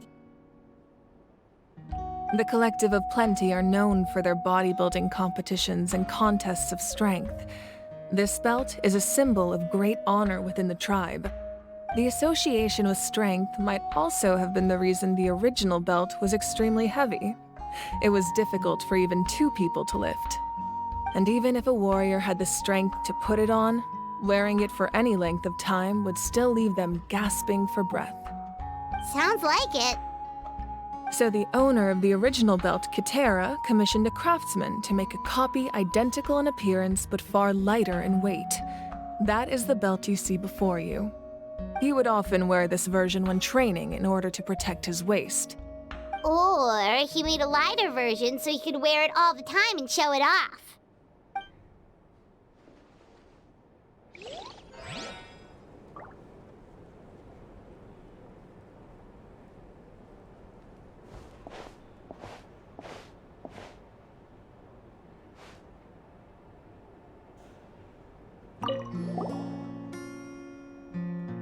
There are so many jars and potions around here. Do they have anything to do with alchemy? No, those belong to the Masters of the Nightwind. They're ceremonial tools used to amplify the ability to communicate with the Night Kingdom and the Wyab. Yamaya is an expert in this field, and she taught me a lot. Even though she appears stoic and serious, she actually has a keen sense of humor. The tools you see here are quite traditional. Her students found them outdated, so she passed them on to me. The contents of the jars aren't all that special. Oh, except the big jar in the middle. That's what she really wanted to give me. Ooh, must be something really cool. What's inside? Grape juice. Huh? It's quite tasty, although probably expired by now.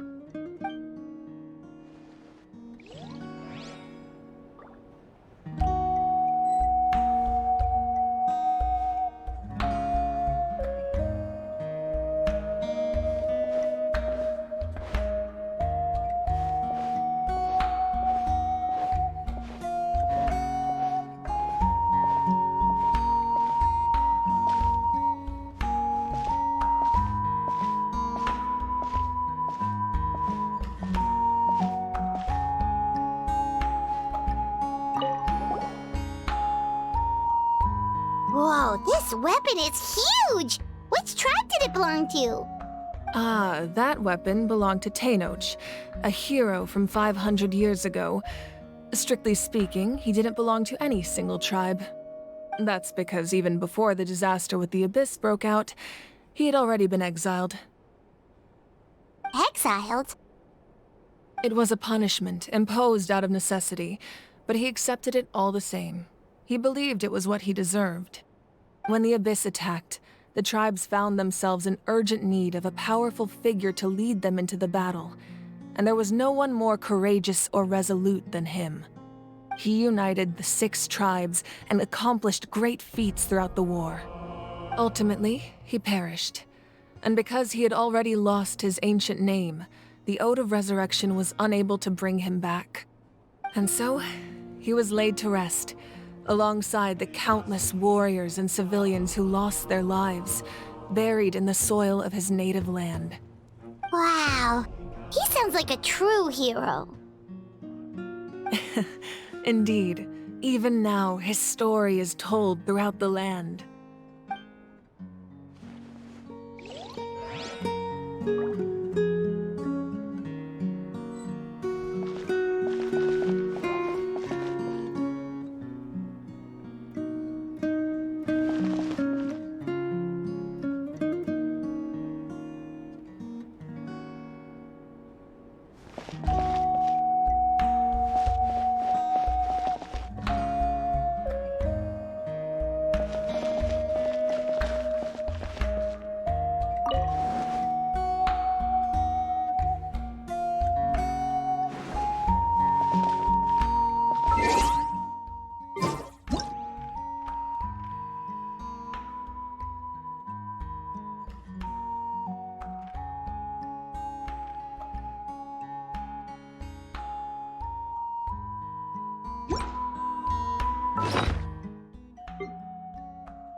The powder still needs some time to settle, so let's wait a little longer.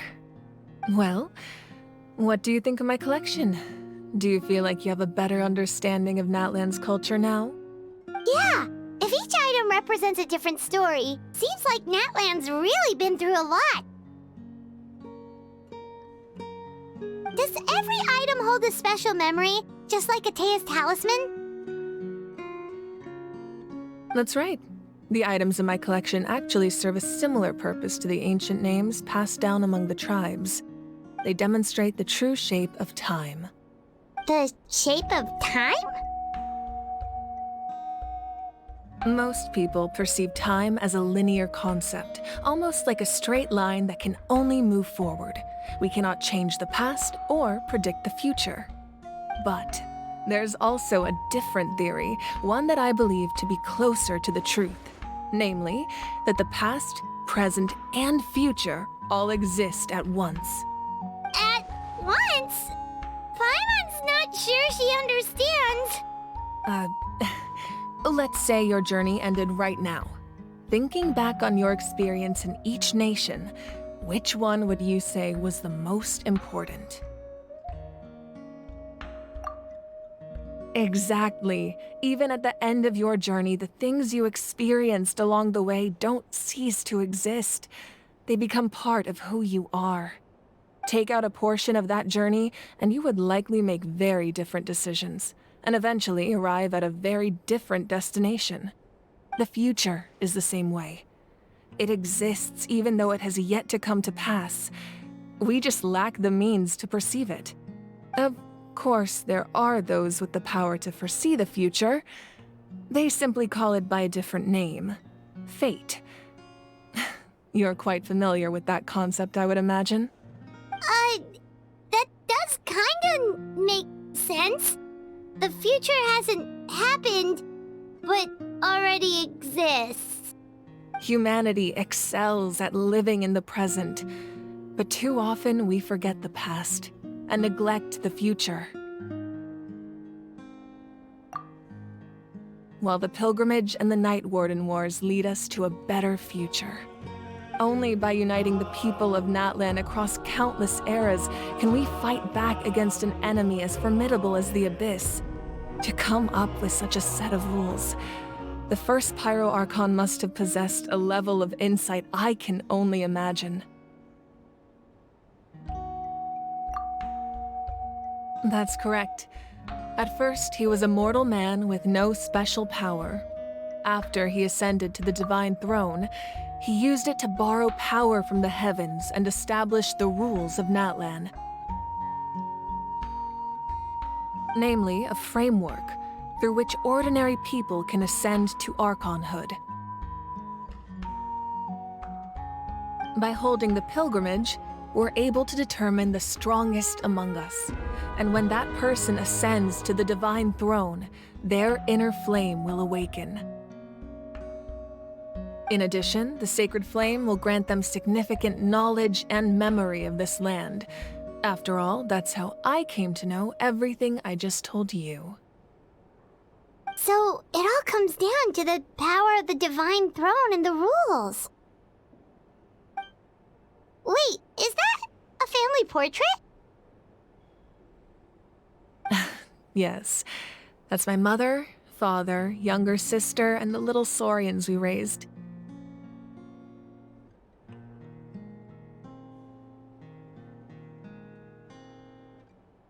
I turned a piece of my dad's leather armor into a canvas and commissioned a famous artist to paint our likeness. Your sister is so cute! It looks like the two of you are really close. Paimon was having a hard time thinking of an Archon as an ordinary person, but seeing this portrait, it kind of makes sense now. It really doesn't look like there was anything special about you before. Oh, wait, is Paimon allowed to say that? A little late for that question, don't you think? Sorry! Paimon's so sorry! Paimon's mouth works faster than her brain sometimes! It's all right. I'd never get upset over something like that. No matter what others may say, my past is a precious part of my identity. I'm forever proud of the life I used to lead. Becoming the Archon doesn't mean you sever ties with your family. The position just comes with a lot of responsibilities, so it impacts how often you get to see them. My father made the most delicious stew, so my sister would often bring me a large pot of his cooking, and he would sit on a blanket and eat it together. One time, we didn't close the door securely, and the saurians you were raising ran into the room and knocked over the entire pot. My sister immediately burst into tears. The two troublemakers were going for the meat, but when they saw my sister's distress, they froze on the spot. I still remember the way they laid there, sulking like a pair of children, even after making such a mess. It was frustrating, but in the end, all I could do was comfort my sister and move on. Wow. Isn't that what being a family is all about? I think about that story a lot, actually. As the Archon, I made a vow to defend this nation, and experiences like that, they remind me exactly what I'm trying to protect. Well, what happened after that? This portrait looks pretty old. Your sister must be all grown up by now, right? I believe she ended up working as an architect and artist. She built many houses and crafted many beautiful works of art. Anyway, that's enough about me. Now that the powder is settled, we can begin. Ian-san, Mulani Chaska. Over here, please. Place the ancient name up there, and then we'll begin.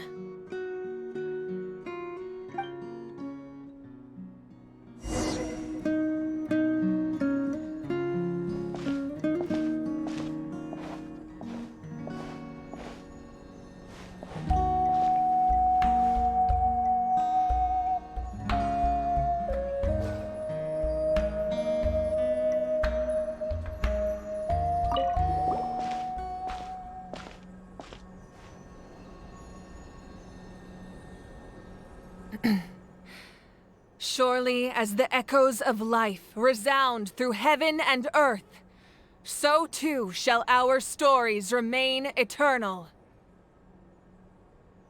Ancient name, take us to your fated bearer. Allow her to answer our call.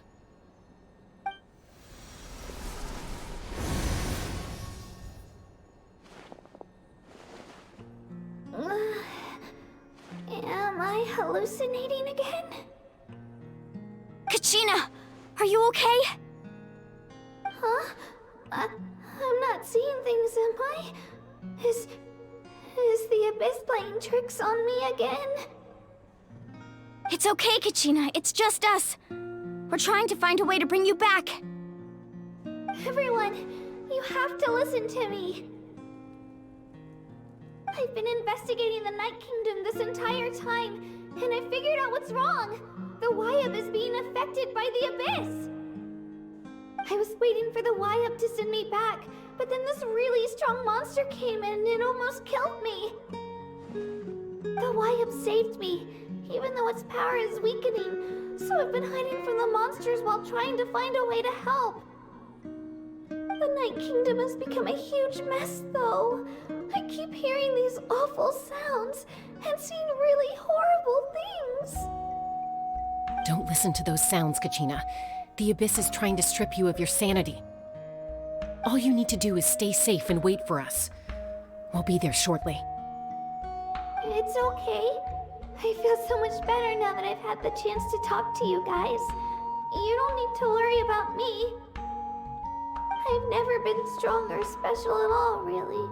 So I don't blame anyone for forgetting about me or leaving me behind. Just knowing you care is more than enough. I'll find a way back. You don't have to put yourselves in danger to come rescue me. You're always like this, Kachina. Now's not the time to act tough. We're coming for you, and that's final. I don't know what lies the Abyss has been feeding you, but I'll tell you something right now. Nobody here sees you as a burden. You're a victor of the Night Warden Wars, a hero of Natlan. All you need to do is wait for us to rescue you, and you'll get all the applause and recognition you deserve.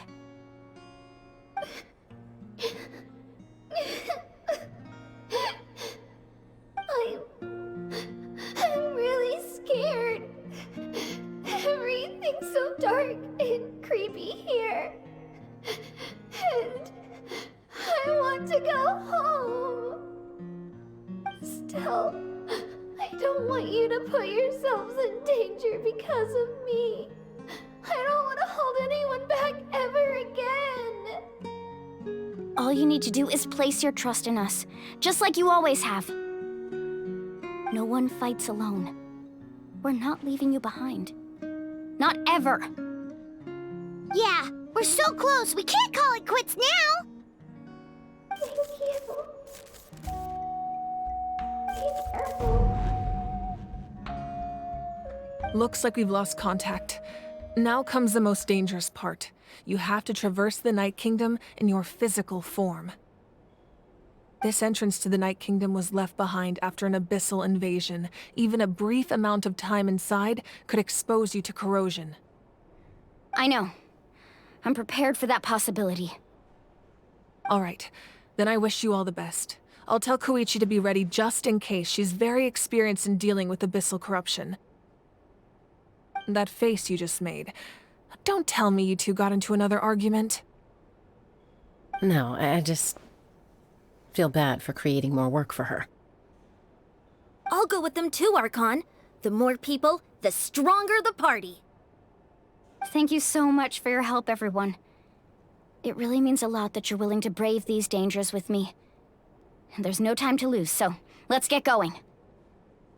Now that I've lost my power, I won't be able to provide much practical support, but I can still keep an eye on the situation from here.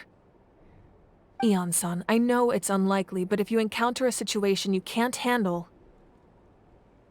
That won't happen. I hope not.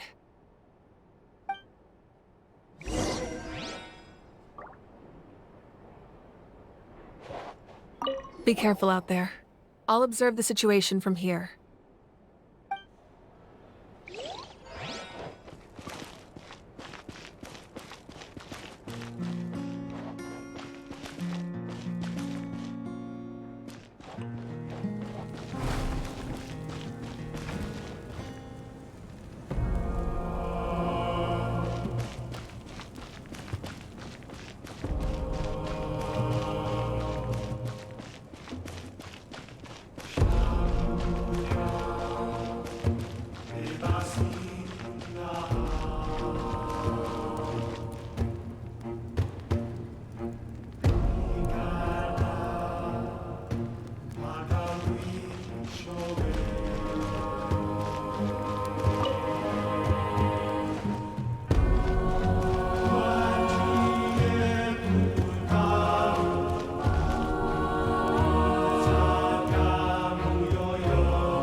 Off we go. Need a surfboard?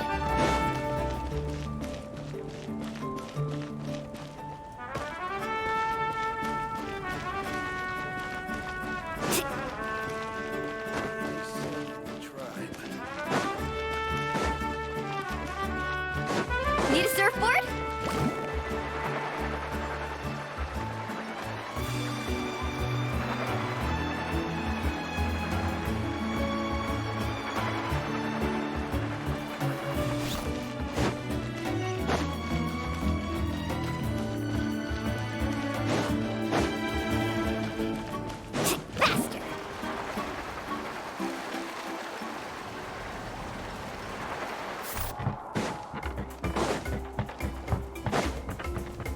Need a surf.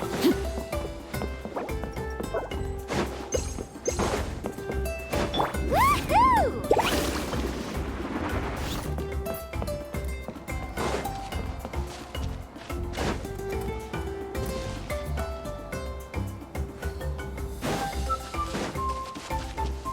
Off we go. Need a surfboard? Let's ride!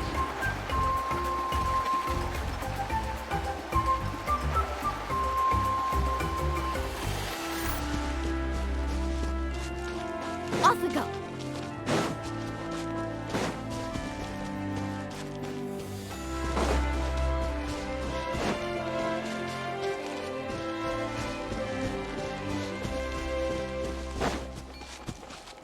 Need a surfboard?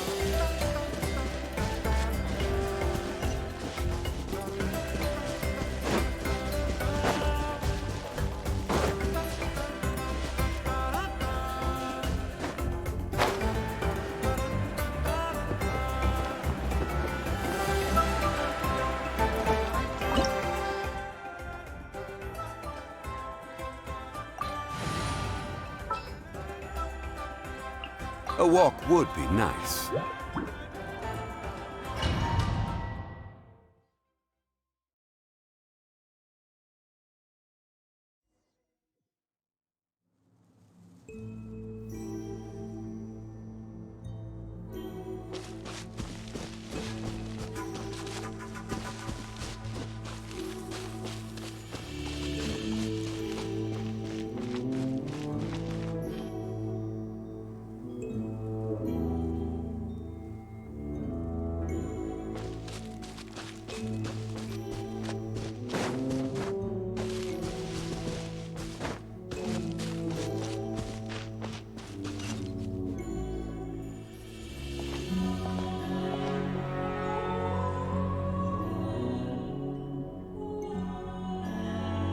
So we're underneath Natlan right now? It looks nothing like Paimon was imagining.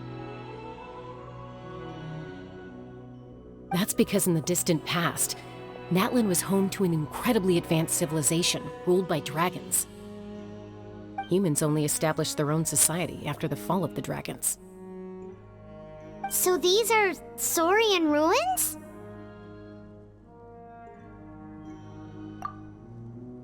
Wait, you mean like the elemental sovereigns?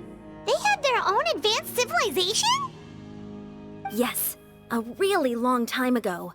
Very few records have survived until now, so no one really knows what the devices here are for. These ruins have been abandoned for a long time, but with the recent increase in Abyss activity, the installations around here have somehow been activated again. So what you're saying is, we're not in for an easy trip to the Night Kingdom. No. It's going to be obstacle after obstacle from here on out.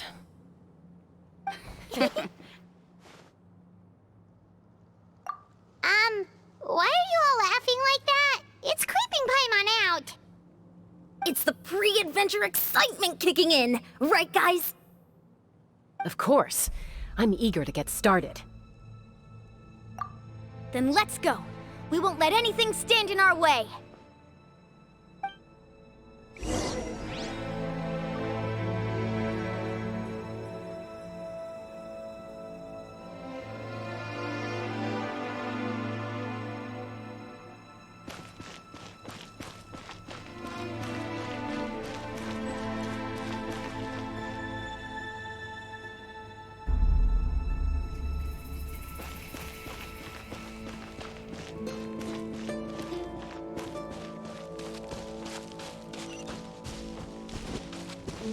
Seems like the road ends here. How should we get across?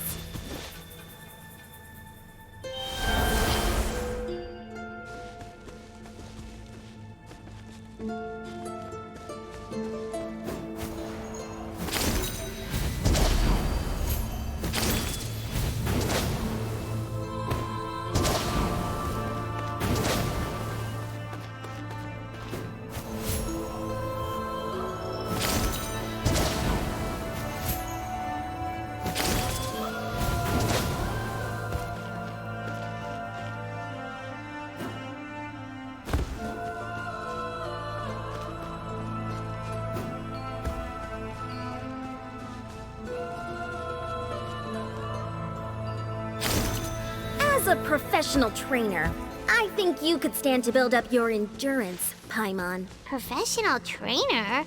Paimon thought you were a warrior from the Collective of Planning. Well, that goes without saying.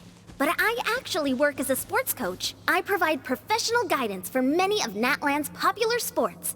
And I don't just mean physical training. I design nutrition plans as well. Ah, so basically no sugar, no soft drinks, no grilled meat. Yeah, we'll be here all day if you list them out one by one. It's much faster to just focus on what's good for you. Such as? Vegetable juice. Want some? You know, Ian-san, Paimon feels like the two of us might not see eye to eye.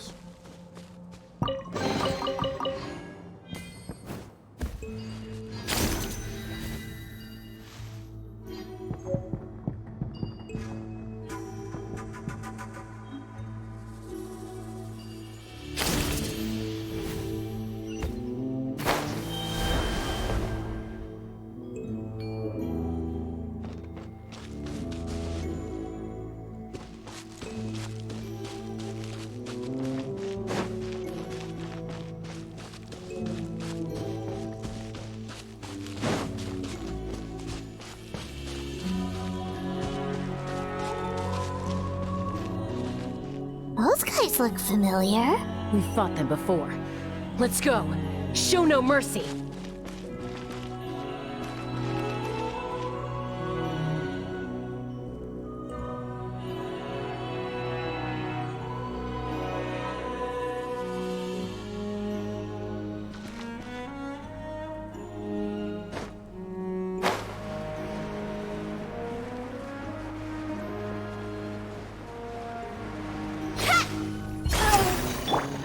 Laid bare. Reconstitute. A little ambiance. Gather!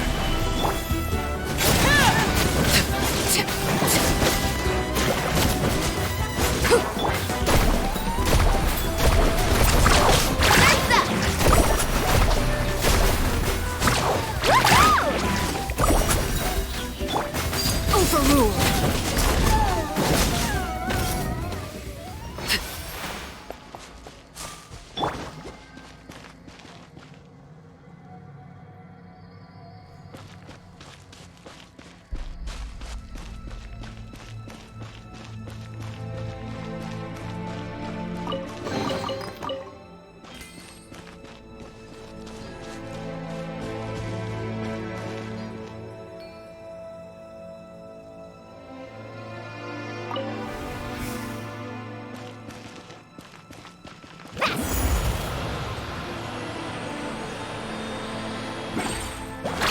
Oh, the place we need to go seems really high up.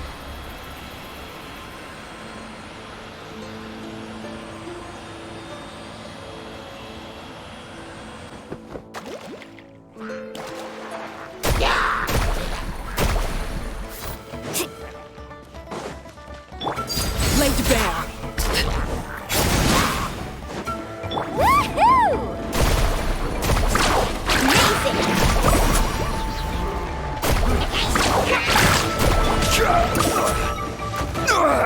Nothing to fear.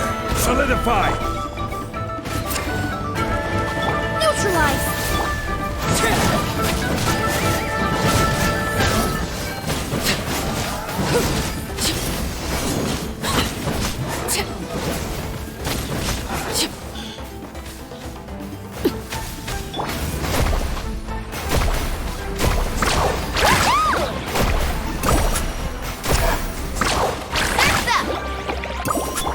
Transfixed.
Reconstitute! Overruled!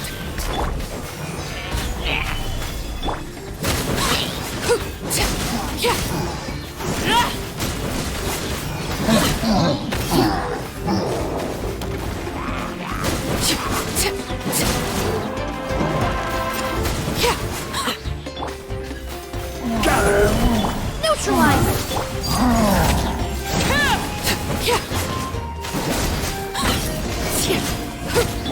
Let's ride!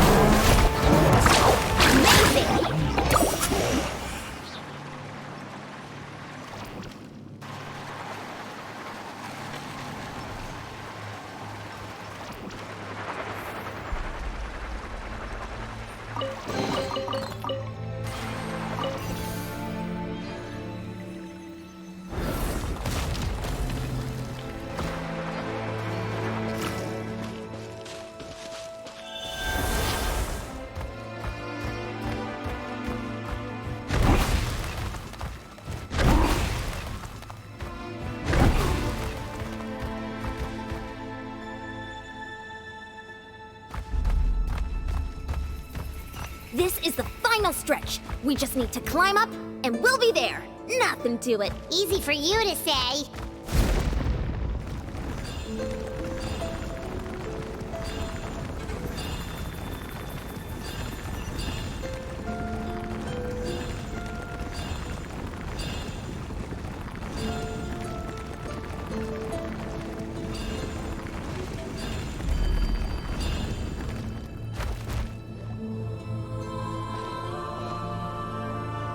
This must be the entrance the Pyro Archon told us about. The one ripped open by the Abyss. Yes. There's something in the depths of this place that feels familiar, yet also foreign. We actually have to go in there? Okay, Paimon just needs to psych herself up. Don't push her through before she's ready.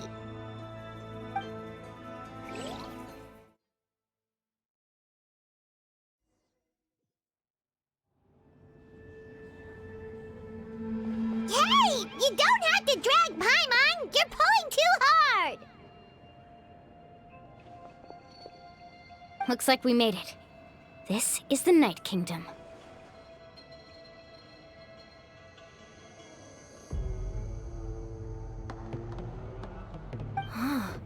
It looks so different from what I imagined in the stories. That overflow of energy is probably what trapped Kachina here in the first place. From this point forward, everything we know about the real world no longer applies. Anything can happen here. Paimon's more worried about how we're gonna make it out. We obviously can't go back the way we came. Do you see that patch of light on the ground? It's shining down from that fissure in the sky. Oh yeah, right in front of us. So that's coming from up there? Oh, it's so high up. Did we really fall that far down? Just like I said, our real-world knowledge doesn't apply here. We fell all this way, yet came out completely unscathed. If this was the real world, we'd have to climb our way back up to the entrance.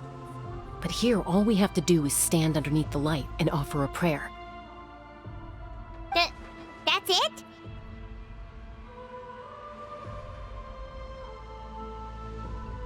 You really think that little of Paimon? That's not even why Paimon asked! So that means all we need to do is find Kachina and bring her to this location. Exactly. This light is streaming in from the real world. It's a link between the two realms. The terrain looks difficult to navigate, and the visibility's not great either. How are we supposed to find Kachina in these conditions? Yeah, these floating black things don't look super friendly either. Those are all manifestations of abyssal power. Be careful. Ghost! A talking ghost! Calm down, I'm here to help. You're the ones who helped Vichama, right? Yes, I'm Vichama's friend, Malko. I was completely lost to this realm until I sensed a mysterious power calling out to me. It's like it was seeking me out, attempting to reassemble the pieces of who I used to be. Of course, it could only do so much. I'm sorry I can only appear before you in this imperfect form. No, we should be the ones apologizing. If the Spirit Speaker Stone hadn't become corrupted by the Abyss, we could have done much more. But we had to destroy it. Otherwise, Vichama and his tribe would have been in danger. Of course. Thank you for protecting him. I never imagined that, even after all these years, he'd still take such a risk for me. Under the power of the stone, it felt like our souls were connected. Turns out even our regrets were exactly the same. Whether in triumph or death, You want your best friend by your side. Exactly. That may not be in the cards for us, but it's not too late for you. You're looking for a young girl from the Children of Echoes, right? She's being chased by an embodiment of abyssal power. I'd like to help her while I'm still in this form, so follow me. Be careful. This place has been severely corroded by the Abyss. Paimon didn't realize it had gotten this bad. It's like a seething volcano ready to engulf our world at any moment.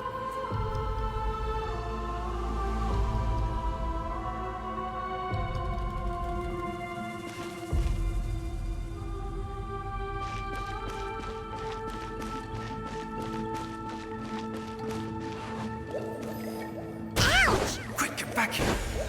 You can't go wandering. Stick close to me. My power will be able to ward off attacks for the time being.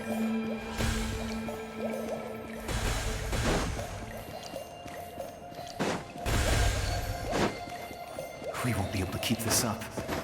Let's try another route. This way.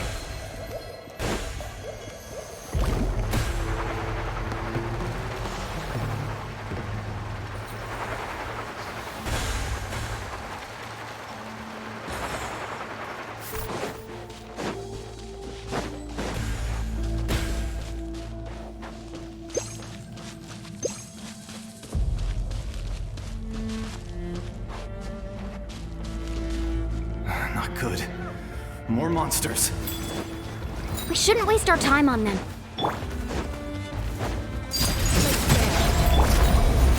This'll brighten up the place. Stabilize! Carving wave! Where's up? Action epic wave!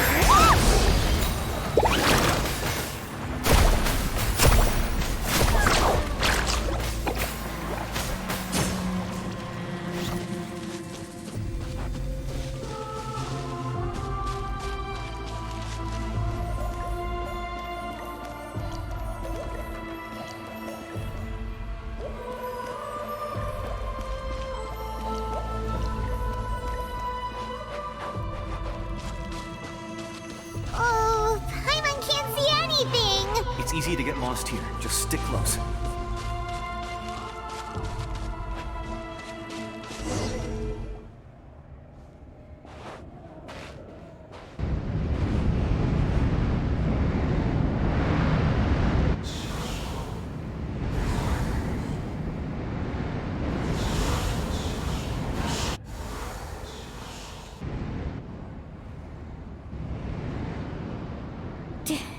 Did you hear that? What? Never mind. It was probably just my imagination. Don't scare Paimon like that! I heard it too.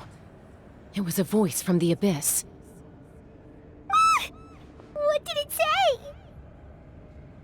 Doesn't matter. It certainly doesn't harbor good intentions.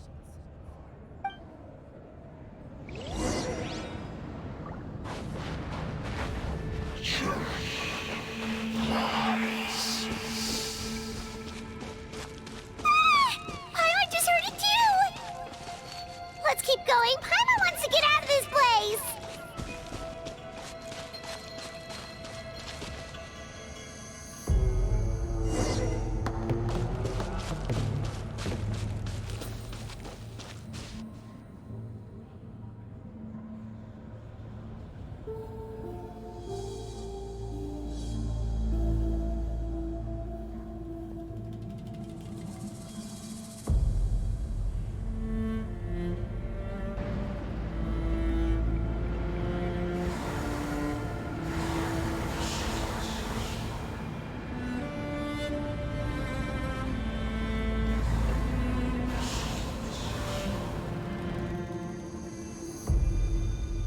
We're here, Kachina! Oh, honey, you made it! Looks like our reunion will have to wait until we take care of these monsters. Good idea. Let's go!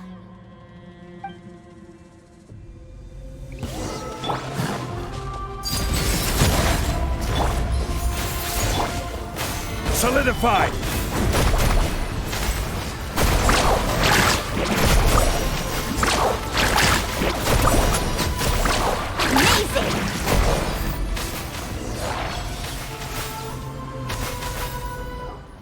You're here! You're finally here! Thank you so much! That monster can appear from anywhere! It almost caught me a bunch of times. The Y-Up's power helped keep me hidden, so I just tried to stay out of sight until you got here. Had a girl. You did so well. And most importantly, you weren't hurt. Should we start heading back then? Actually, I have a request. Will you come visit the Y-Up with me? I can't exactly put it into words, but something's wrong with the Ode of Resurrection. And I know it has something to do with the contamination from the Abyss. That was the Pyro Archon's theory as well. Everything we've seen here certainly seems to back it up. In the Night Kingdom, there are 6 main totem poles representing the Y-Up of each tribe. You can think of them like the body of each Y-Up.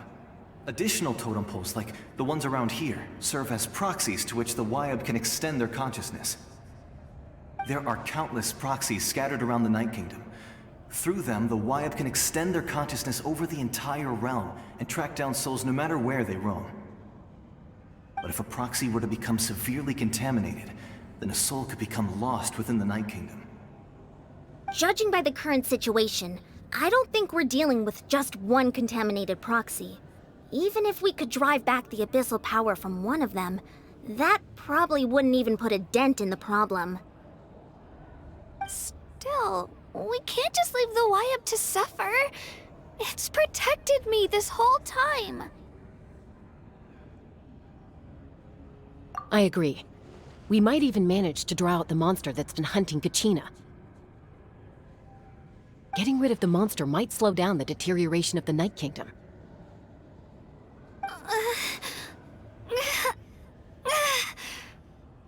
Kachina? What's wrong? Nothing. Just a headache. And that voice again, telling me to abandon the Y-Up and leave this place. Maybe we really should leave. Kachina's already been here for too long. No, I'm fine. I don't plan on listening to that nonsense. I can hold on. Just up ahead. I'll lead the way. Besides, I can still fight, so please, help me out a little longer. Listen to me, Kachina.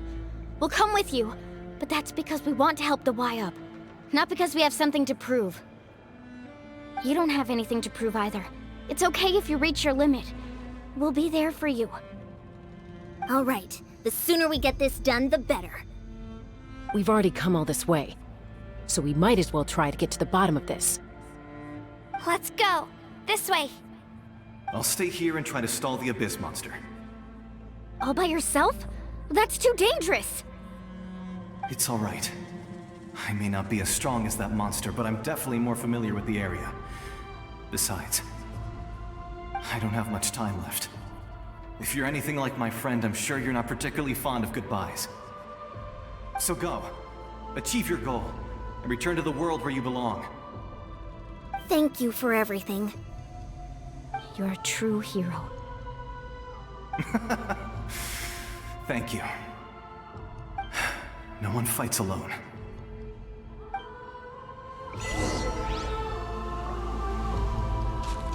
Does your head still hurt? Let me help you walk. I'm fine. You should know I'm made of stronger stuff than that.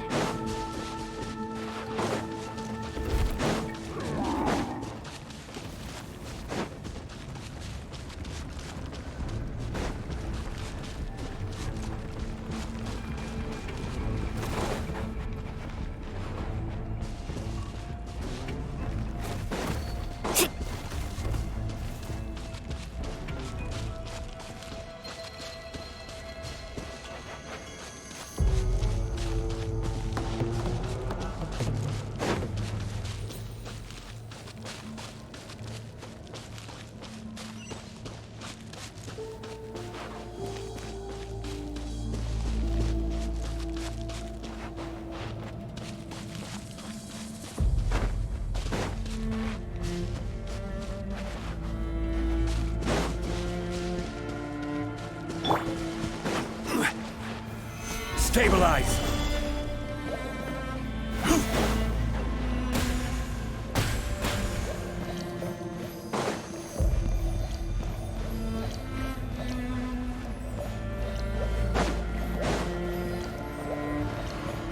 Woohoo!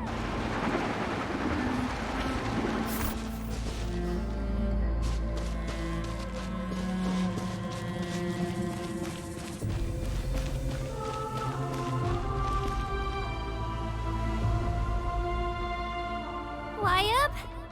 Wyatt! I'm back! My friends and I are here to heal you. Wyatt, can you hear me? Wyatt?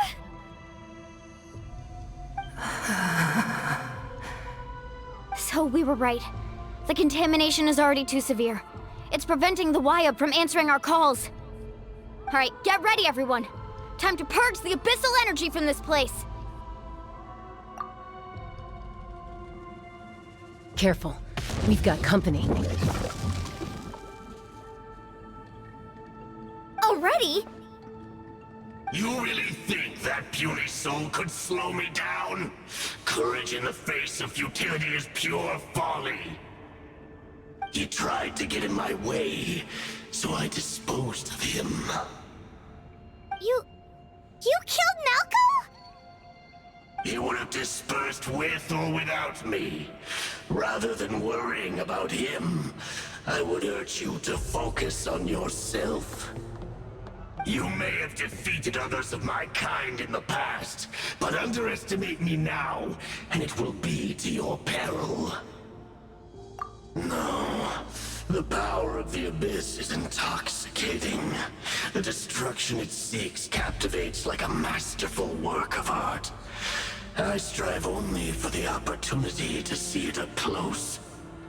I thought this naive little girl was an exception, but it turns out humanity is full of lambs willing to offer themselves up to the slaughter. That is the tragedy of your short lives. You understand nothing of all-encompassing power. Ancient names, pride, friendship, all empty ideas invented to give you a false sense of self-worth. They possess no power at all. The Pyro Archon created those grandiose ideals out of pure selfishness. Anything to avoid sharing power. Anything to avoid handing over the primordial gift to ordinary people like you. Don't believe me? Then ask yourself, why is the Pyro Archon strong beyond measure, while you, Kachina, remain so pathetically weak?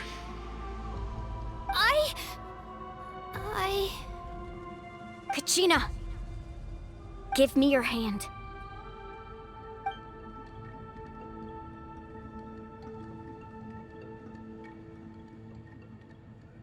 Feel that? I'm right here next to you. Thanks, Moalani. You're right. I have nothing to fear. Because I'm not alone anymore.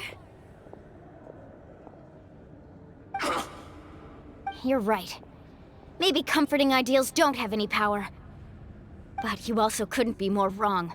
You've never had to work for your own strength, so you will never understand the true source of our power. What? The courage we have to stand before you and not back down? It comes from our friendship. The power lies not in the ideal itself, but in our commitment to upholding that ideal, and in our decision to stand together and fight! Well said! Let's go, Kachina. It shouldn't take more than two of us to handle an enemy like this. Sorry in advance, but you deserve what's coming to you! There aren't many in Natlan who can beat us when we're together. It's time he got a taste of that kind of power. From the ashes to this right here! Drilling down! Let the flames bring them to Let's ride! Woohoo! Surf's up! Amazing! Right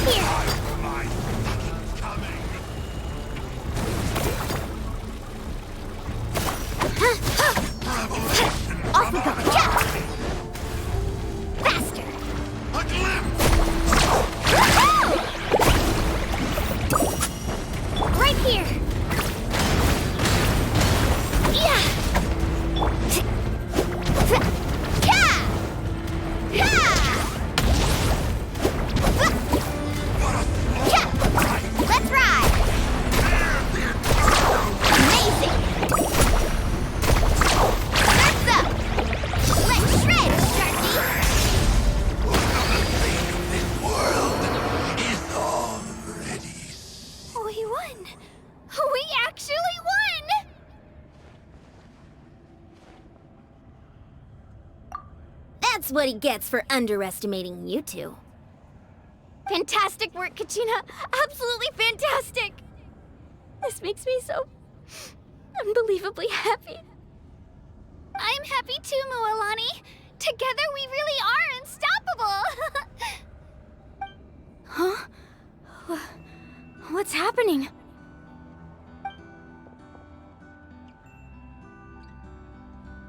My ancient name is glowing? But I thought I didn't bring it with me. It's probably a projection from the real world, but that doesn't explain why it's glowing all of a sudden. Wait, does that mean you're...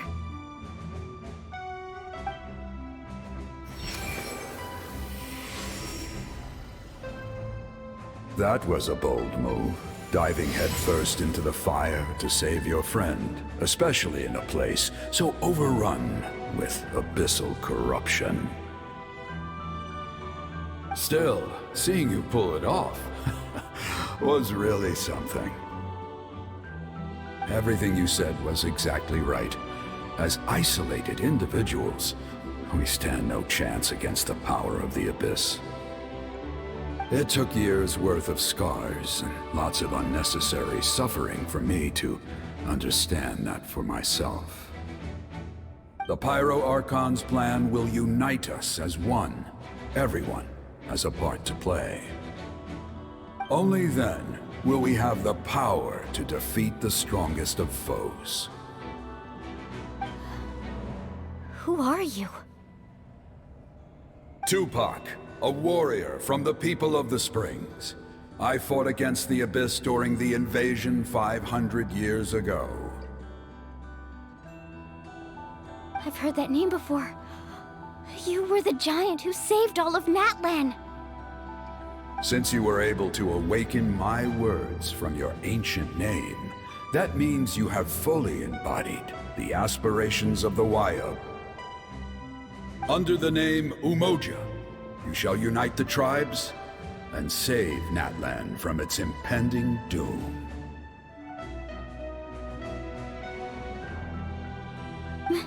Me?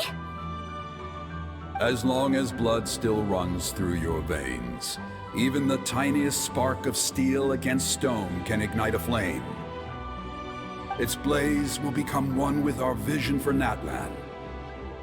Even amid everlasting darkness, our bonds remain eternal.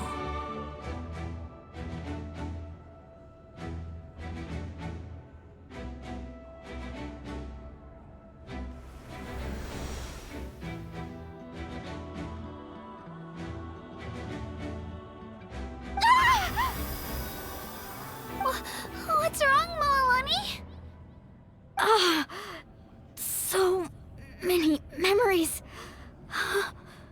My brain was just flooded with everything he once knew. So that's what happened. What do you mean? Did you just figure something out? 500 years ago, they foresaw the very crisis we're facing now. Efforts to save Natlan started all the way back then. We can go over the details once we get back. We shouldn't linger here longer than we have to. I know bits and pieces, but I had no idea Mualani was also part of the plan. This sounds like something that's going to need a lot of explaining. Let's focus on saving the Wayub first.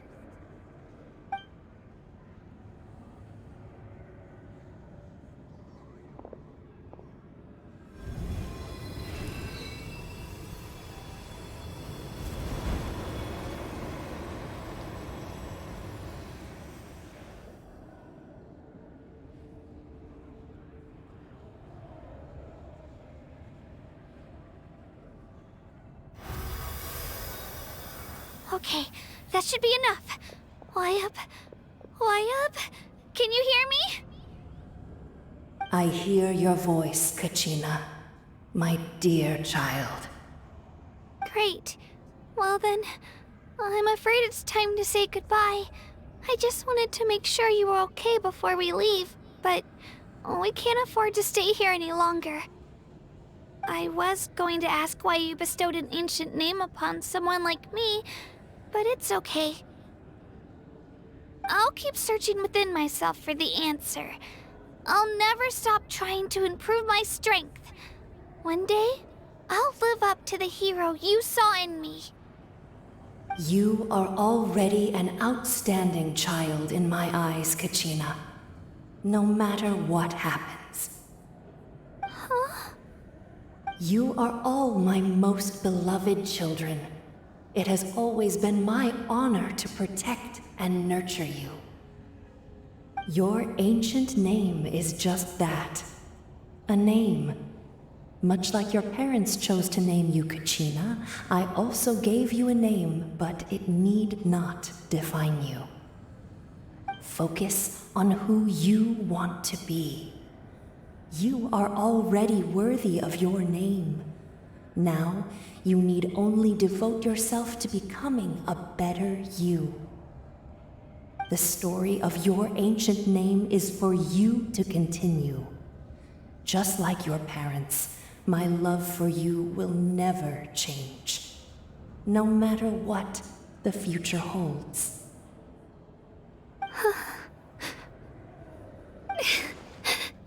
Thank you, Wyatt. It gladdens me to see the Pyro Archon's plan move another step towards completion, but it is time for you to leave this place. The situation here is getting worse. Go now, my children. Save Natlan on behalf of all you hold dear. I know we've never met before, Wyatt, but I just wanted to say thank you for encouraging Kachina. It was exactly what she needed to hear. Whoa! What's going on? An earthquake? We're out of time. It's the power of the Abyss. Quick, we need to run!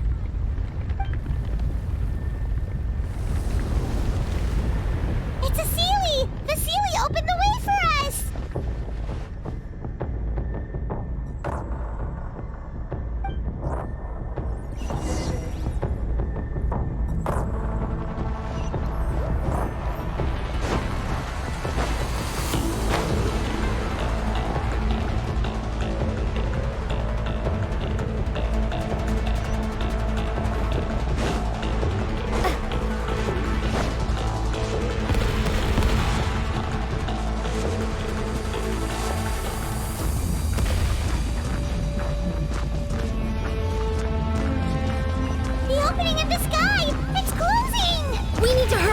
Or we'll be stuck here!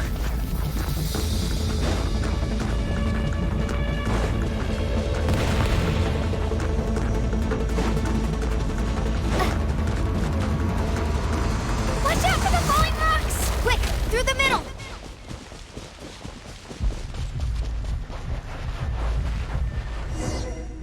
Come on, faster! We'll never make it!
You've done well.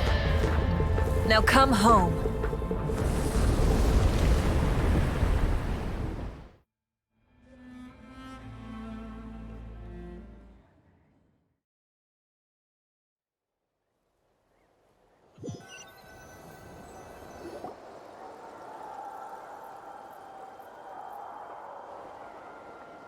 We're back!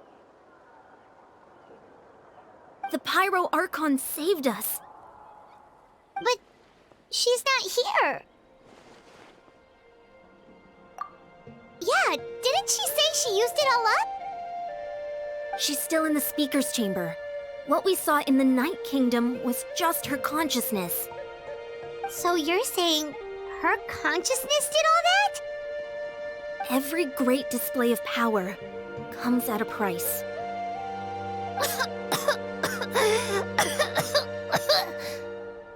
You must feel terrible, Kachina. Just hold on. We'll get you to a doctor soon. Let's get back to the stadium. The Pyro Archon said she'd have a doctor waiting for us. I recommend getting a full checkup, just to make sure no damage gets left behind. Paimon feels okay. What about you, Traveler? Right. You always seem to do pretty well against the Abyss. Let's get going. We need to share what we learned in the Night Kingdom as well. Right. The Y-Up mentioned something about the Pyro Archon's plan. What is it exactly? I'll let her explain everything.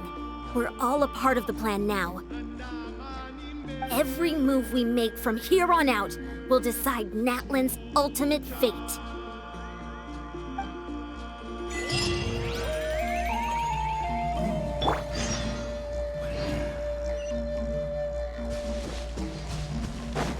Faster!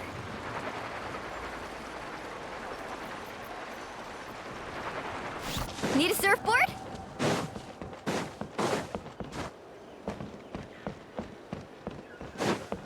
Off we go. Need a surfboard?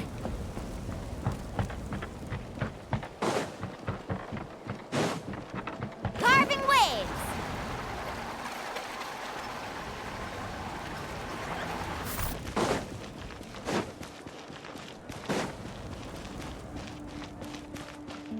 Off we go.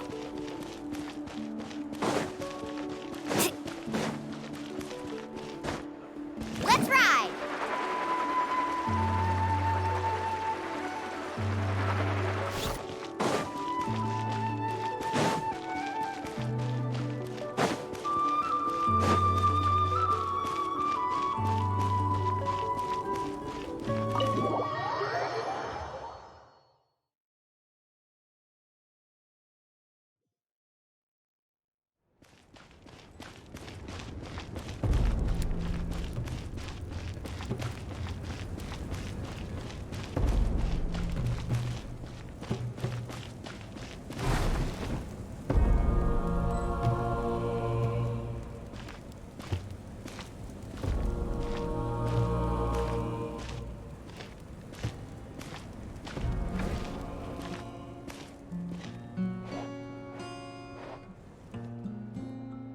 Huh.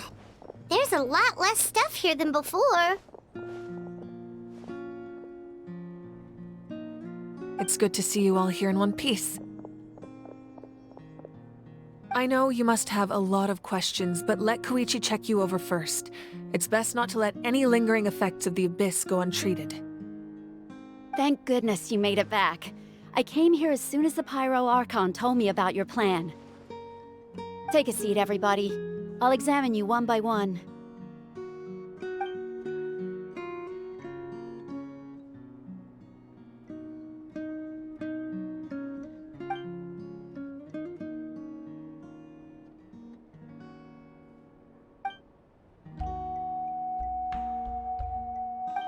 All right, that should do it for now.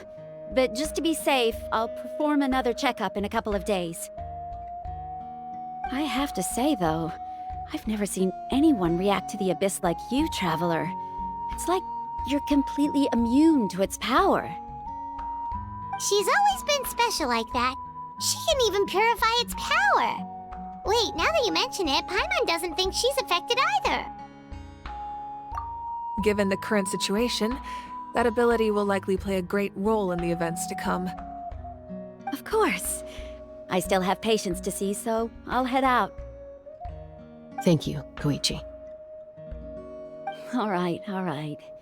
We might not see eye to eye, but we both had good intentions. Just give it time. I'm sure we'll figure things out between us one day. Yeah.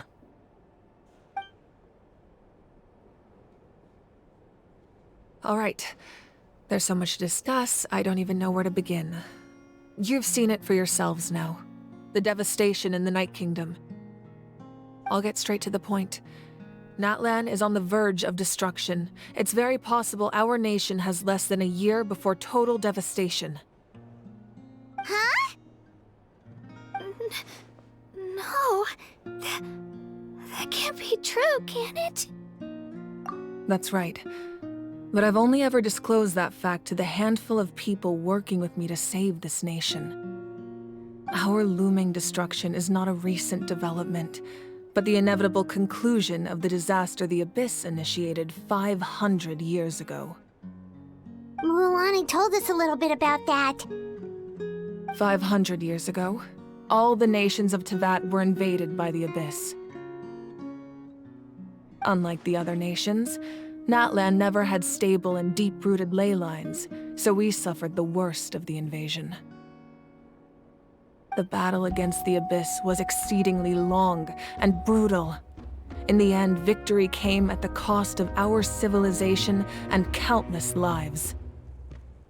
Even then, it took centuries of solving the disasters caused by the Abyss to finally achieve the peace we know today. And still, this is but a superficial victory.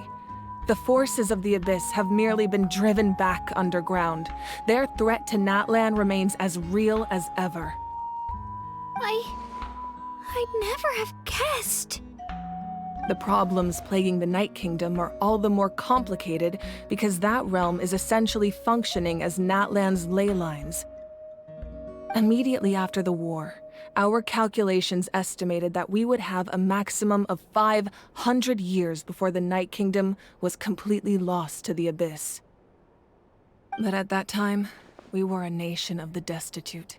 Our people no longer believed in victory, nor did they hold hope for the future. Our civilization was dying, our faith crumbling, and the line of power passed down from the Wayab nearly severed. If we didn't bring the nation back together, it would be foolish to even dream of defeating the Abyss in the future. So, the Archon had a long and involved discussion with the heroes of each tribe, and finally came up with a 500-year-long plan to save Natlan. So that's what happened. After finding Kachina, I encountered a strange figure who gave me a series of new memories. Since the plan was mentioned in those memories, I guess I've been chosen to play an important role in it. But there's still something I don't understand. Those memories showed me the Pyro Archon from back then, and it was you. Huh? But that doesn't make any sense. The Pyro Archon is supposed to be human. It's impossible for a human to live that long. That's right. The hardest thing for humans to overcome has always been time, or rather, the natural limitations of our lifespan. A god can extend a human's life by using a certain amount of divine power, or subjecting them to a curse. But, as we all know, Natlan doesn't have gods like that. We can only rely on our own methods. A human life is like a flame destined to be extinguished. 500 years ago, I placed my life within the sacred flame.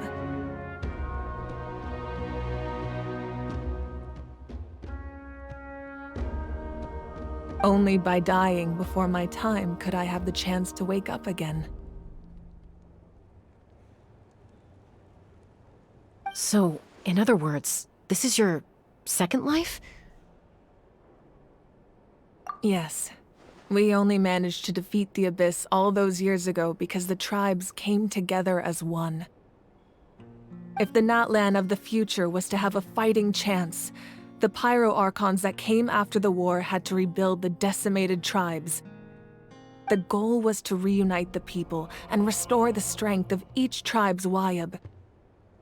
Once a tribe was back to its full strength, the tribe's Wayab would select a hero, indicating the tribe was once again ready for war.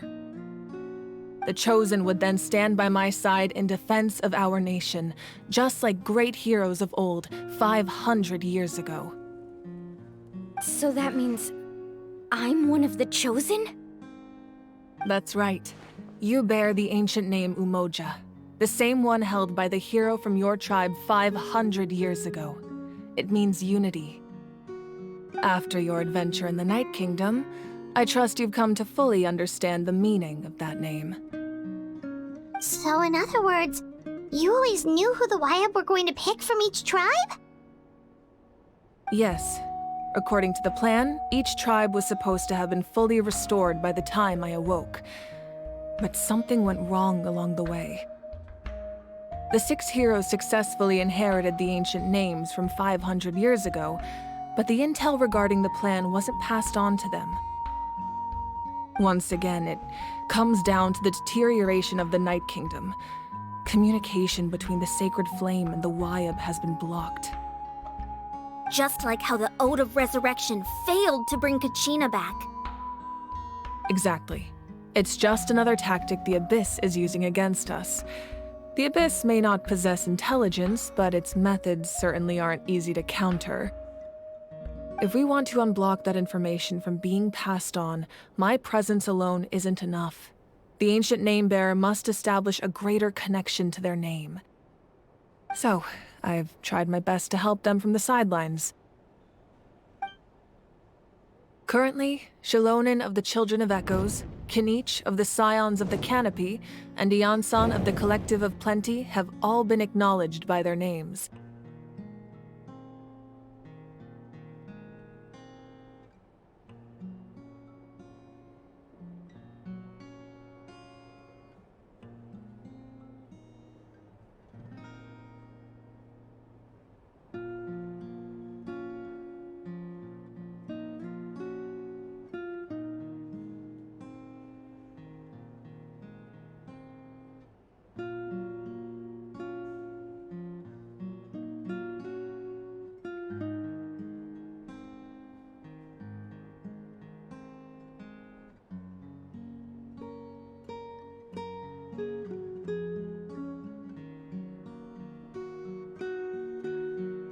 During your adventure, you too earned the acknowledgement of your Wyabb, Mualani.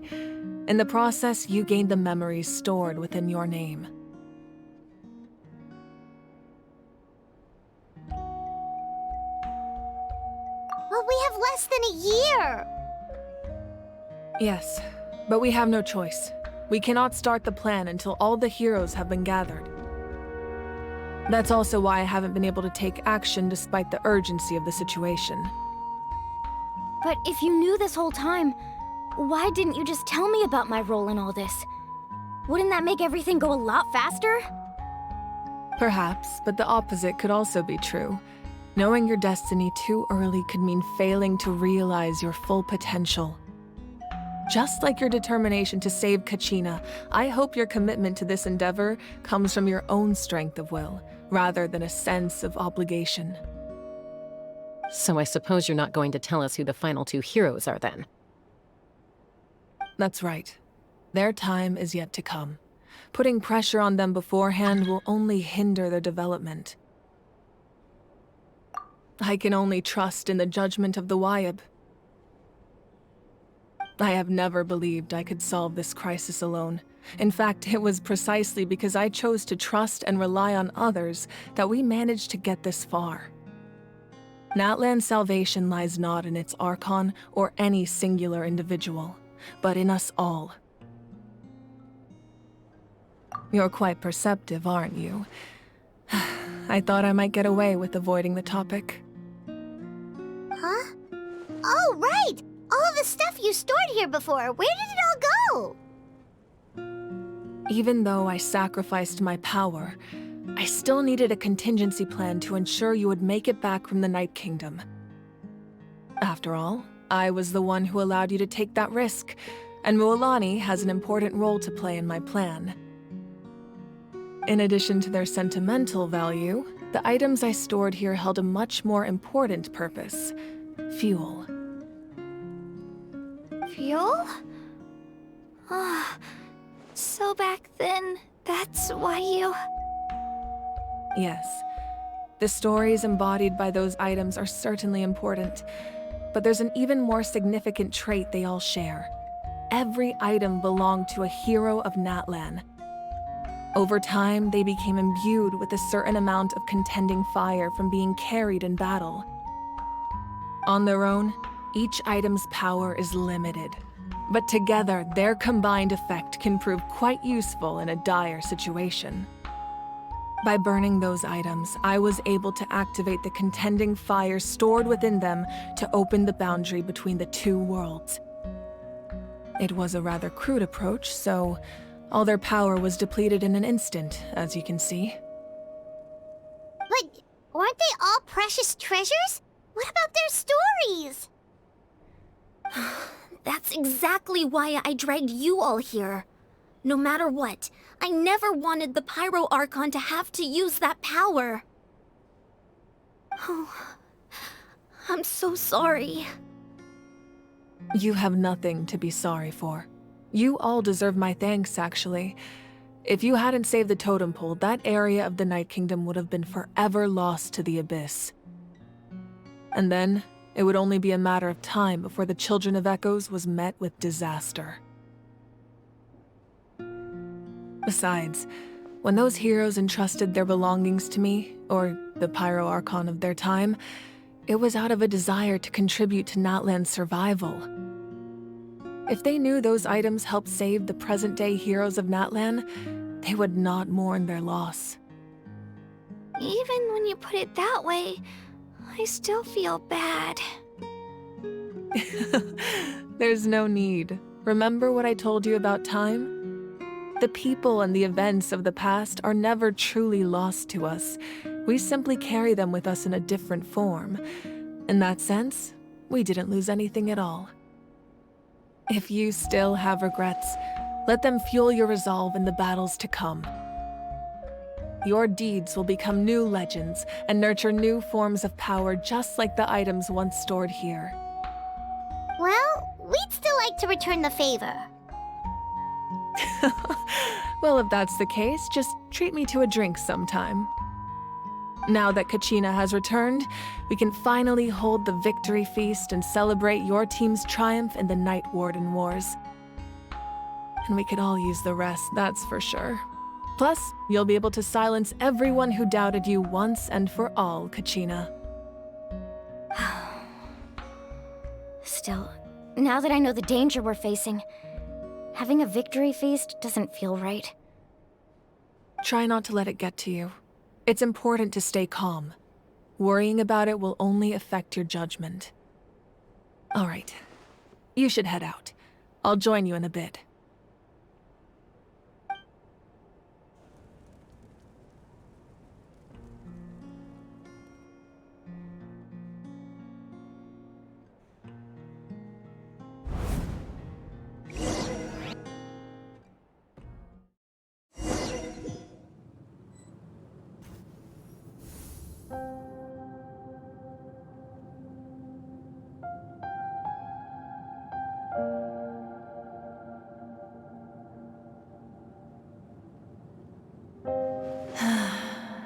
When I was young, I used to sit by the hot springs and listen to the stories of warriors from all over Natlan.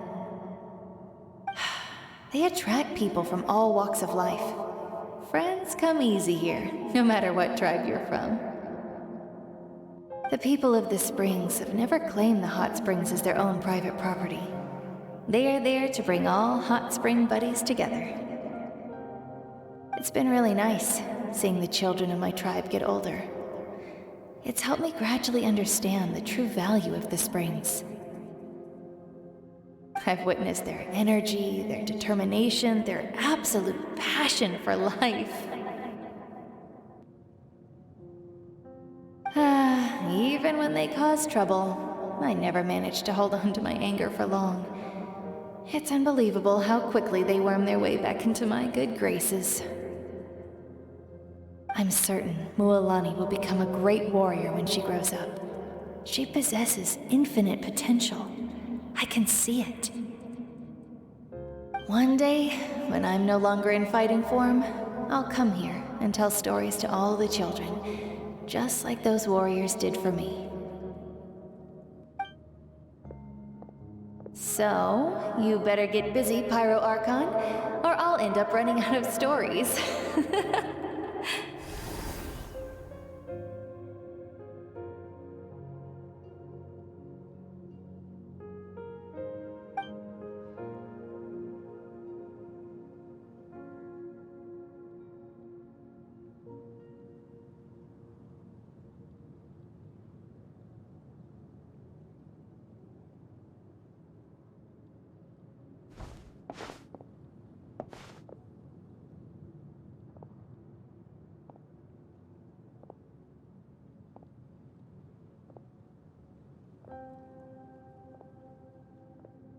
Our nation is engulfed in darkness. Our tribes stand divided, and yet you promise victory in the distant future.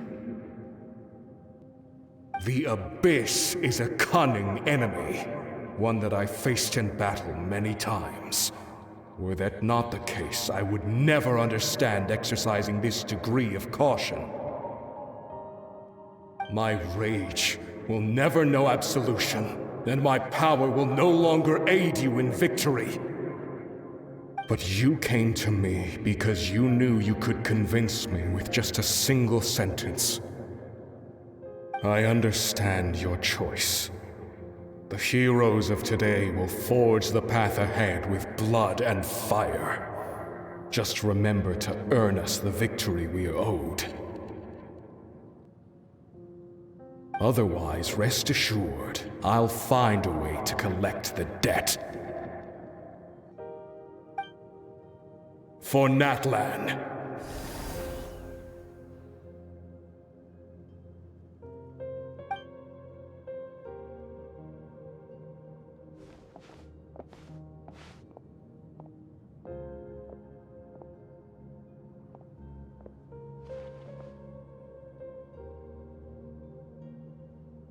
So, you're gonna head 500 years in the future to serve as the Pyro Archon again?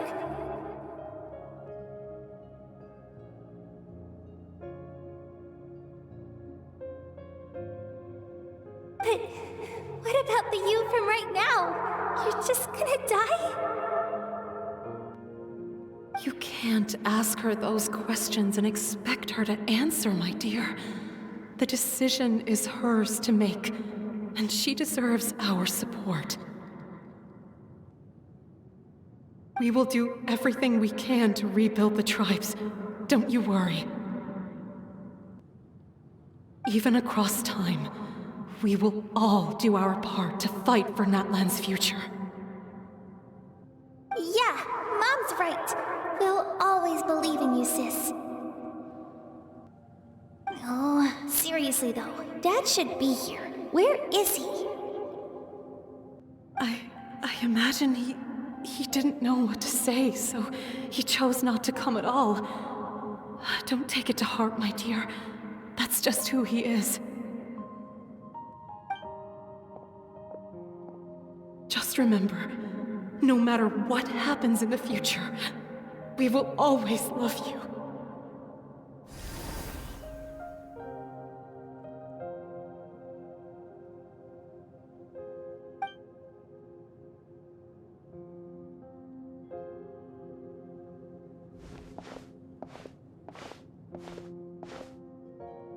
I'll come find you one day. I know I can't live that long, but I'll think of something.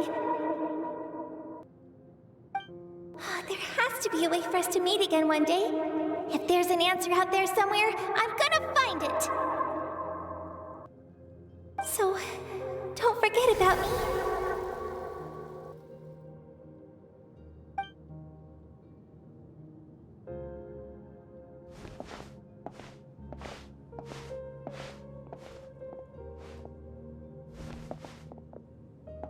If that's your decision, then you have my full support, Archon. May our children live to see such a lovely son. For Natlan! No one fights alone.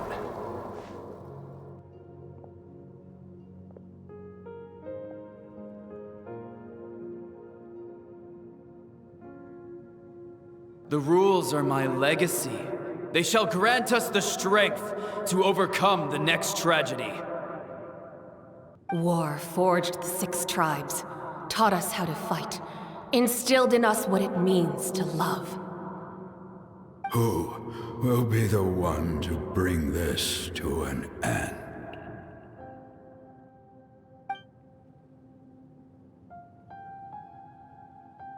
We are the inheritors of memory and legend.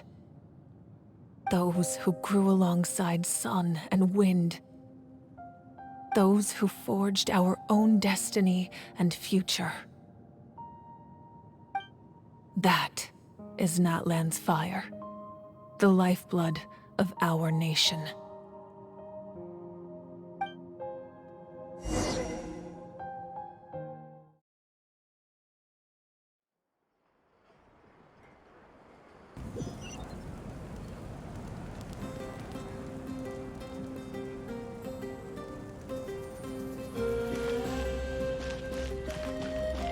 Off we go!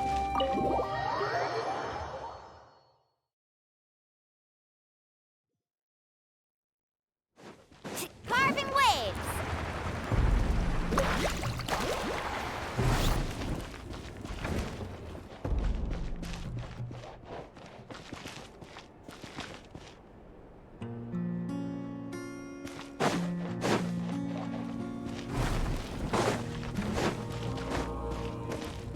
Let's ride!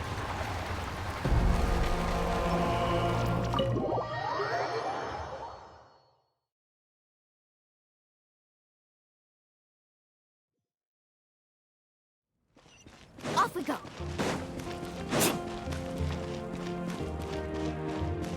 Off we go! Carving waves!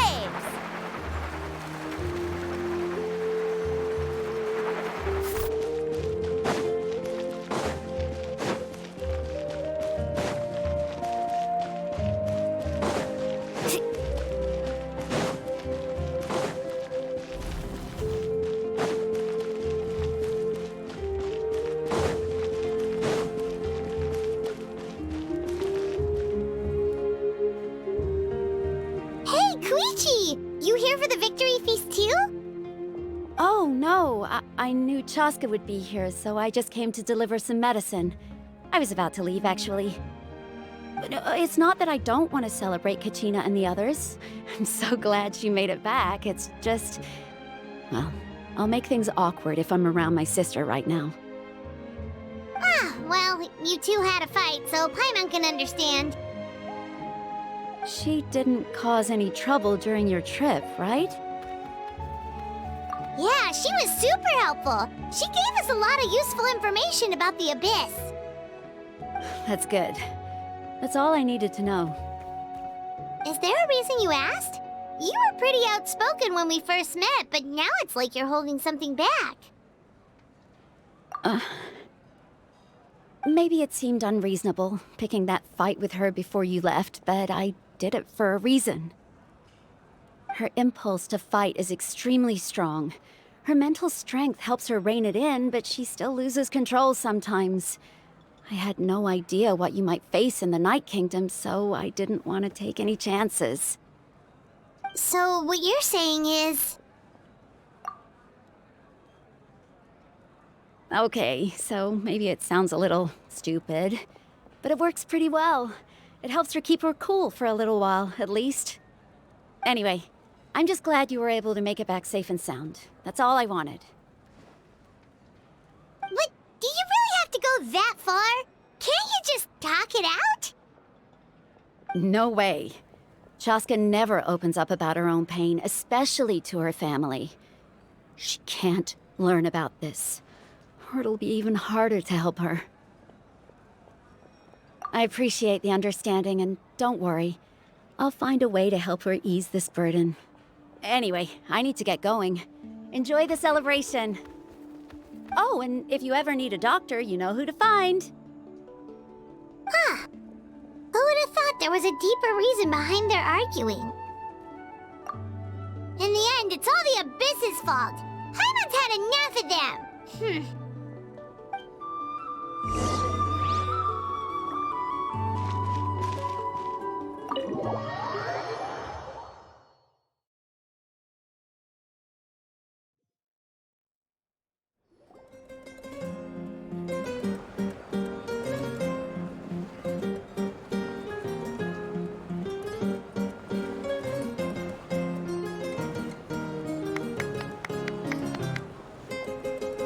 Let's give a huge round of applause to our brave young warrior, Kachina! Woohoo! Well done, Kachina. Thank you, everyone. I'm so glad I finally made it. I always knew you could do it. With so much potential at your age, you have a great future ahead of you. You're one to talk. Don't think I didn't know you were the first person to abandon your team. I'll be dealing with you when we get back. I had no choice. My friend invited me. I couldn't just say no. Oh, really? So you weren't just trying to get ahead in the first round? I wasn't, I swear. I just happened to find that bearer injured in the wild, so I stopped to bandage his wounds. When he insisted on repaying the favor, what was I supposed to do? I'm just one person. I figured Kachina would have no trouble replacing me. But the fact of the matter is that after your departure, everyone else started thinking about swapping teams too. I'm really sorry, Kachina. It was wrong of us to abandon you like that. It's amazing that you still made it all the way through to the Night Warden Wars. That's the highest honor. So, what about you guys? Did you make it far? Our team captain drank too much the night before the competition and turned up late to the stadium on the day. We got disqualified. Serves you all right. No sympathy from me. All right. There's no need to be like that, Uncle Pakal. Dear friends, I'd like to say a few words. Firstly, I'm grateful to my friends and our great Archon for helping to bring me back. This traveler and her companion Paimon are some of the strongest people I've ever met. If they were allowed to participate in the pilgrimage, I have no doubt that they'd win the whole thing. They've agreed to let me learn from them. With their help, I believe I can become even stronger still. And let's not forget my good friends, Moalani, Chaska, Kanich, and Dayan-san. They all helped the Traveler and Paimon figure out a way to bring me back from the Night Kingdom. They too deserve to be called our heroes, so please give another round of applause for them. Thank you so much. Well said! I'll drink to that. How does it feel being a hero, Kachina? To be honest, it's a bit overwhelming. It all just feels so surreal. Well, you better get used to it. Next up, undefeated champion! Hey, please don't make fun of me.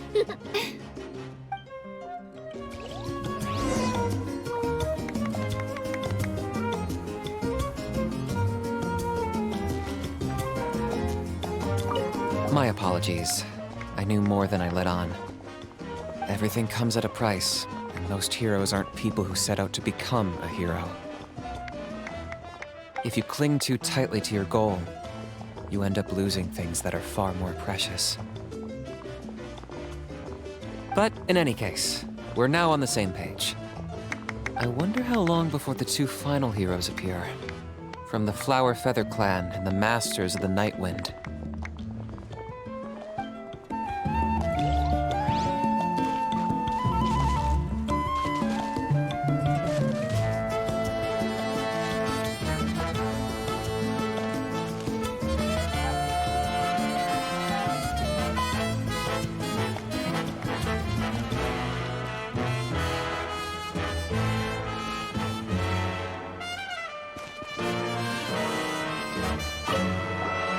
I've been through so much all at once.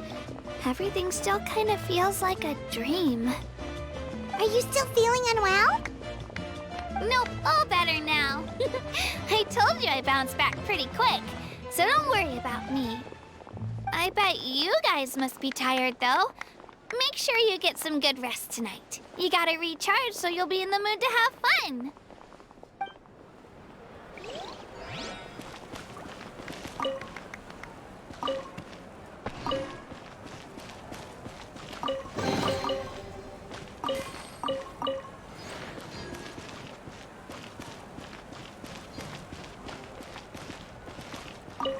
It's rare to meet travelers as strong and brave as yourselves. I raise my glass to you. Anyway, my sister's already gone back to our tribe. She has patients to treat.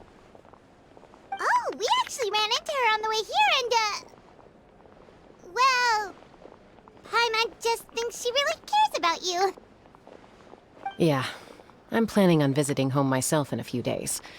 To tell her and the rest of the family that they need to be extra careful. I just hope they take it seriously. The Abyss has likely sensed your arrival in Natlan by now. So exercise caution on your adventures as well.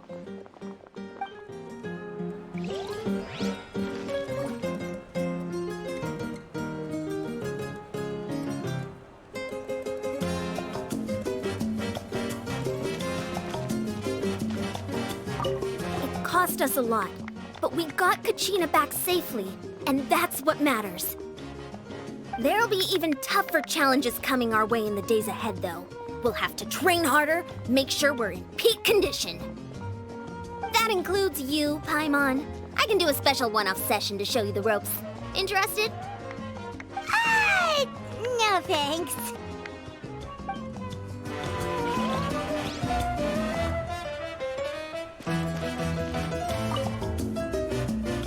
At previous victory feasts, you'd always find me in the crowd singing and dancing.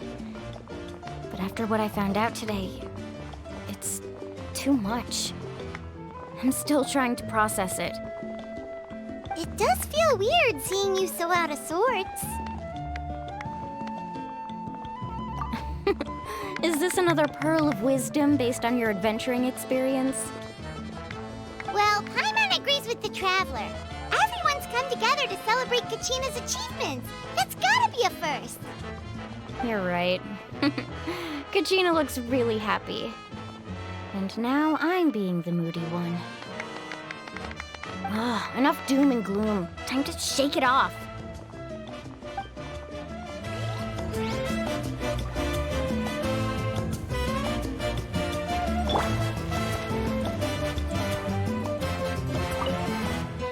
Alright, Kachina. Let's party! I'm a little embarrassed. Don't be. Come on, you're the star of the show today.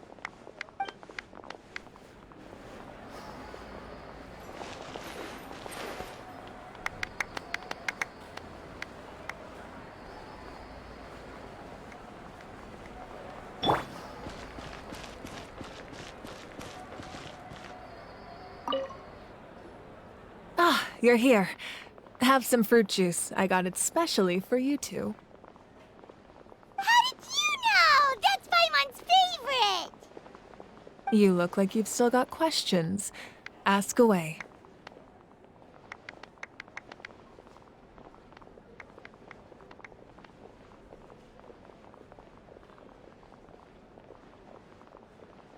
Because they had their own lives to live. The thought of telling them, abandon your families and everyone you love, and come with me to the end of time, for in 500 years Natlan will be destroyed, it seemed too cruel. You could just as easily point out that everything in this world would come to an end eventually. But life is short, and beyond a point, it just doesn't seem real. Imagine if I said, let's leave right now, and go save the sun because it'll flame out in a few million years. It would sound quite ridiculous. I couldn't make them shoulder that burden with me. Besides, every generation will have its heroes, this one included. The plan could still work without them. Or, of course, without me. But since I was the one who came up with the plan, I felt duty-bound to see it through to the end. Paimon's suddenly remembering that portrait in your room. Was that your family from back then? Yes, it was. So when you asked me who my sister grew up to be, the truth is that very little information survives.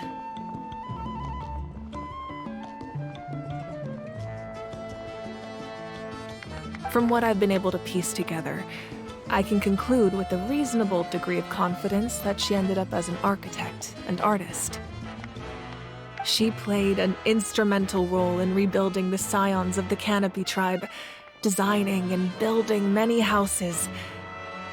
But of course, none of her buildings are around anymore. Still, it was an impressive achievement, and I'm very proud of her. You feel loss keenly. It seems to stir up feelings of regret in you. But this is something I have long since come to terms with. This is a war, and there can be no war without loss. I am already far more fortunate than those who lost their lives to the Abyss. The people of Natlan look to me as their Archon, and the weight of their expectations is mine to bear. I must see our fate through to the very end, no matter what I may find there.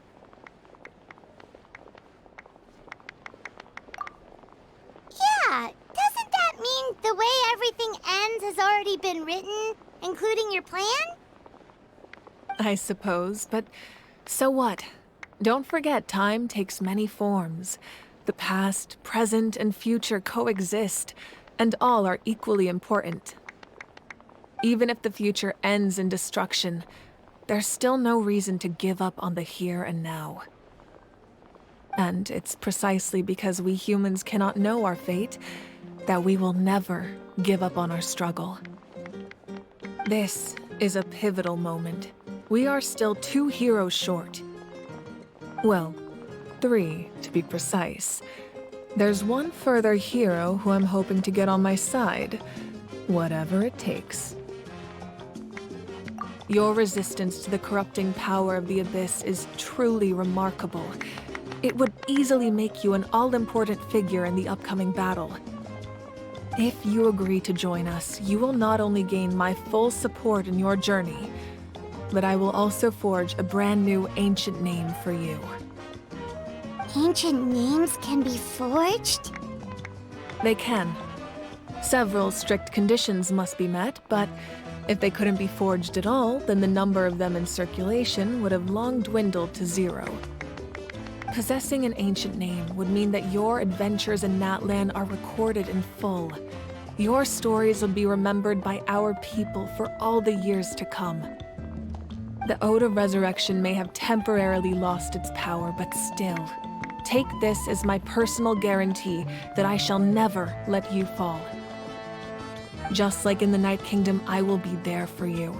That is a promise I will fulfill at all costs. This nation always honors its heroes. Yeah, we can't just ignore the situation here. Wonderful. Then I'll reach out to Shilonen right away. She's the one who will forge the name. We've never forged an ancient name for an Outlander before, but I trust she'll find a way.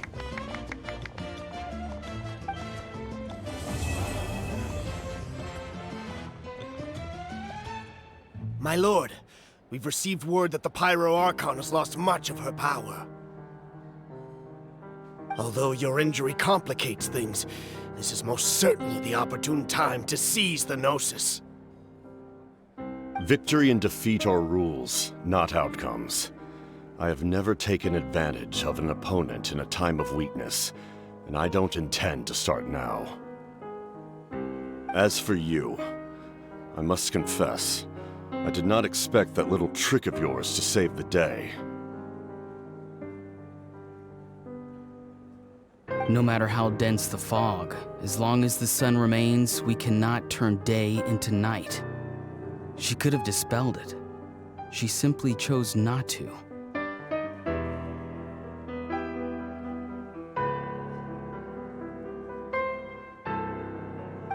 You don't have much time, and you're injured on top of that. What do you plan to do next? I'm beginning to see just how useful you may turn out to be. You heard something from here, didn't you?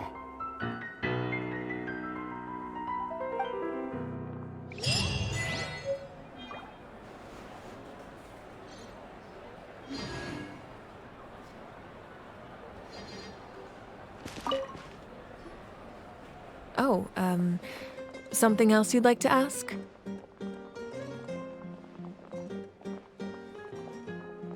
Well, our intel suggests he hasn't made any new movements yet. Although Kenichi's investigation helped us confirm that he's being aided by someone from the Masters of the Nightwind. I'm getting closer to narrowing down who that may be, but it's still unclear whether this person aided the captain out of willingness or coercion. If you learn anything about this during your adventures, please let me know.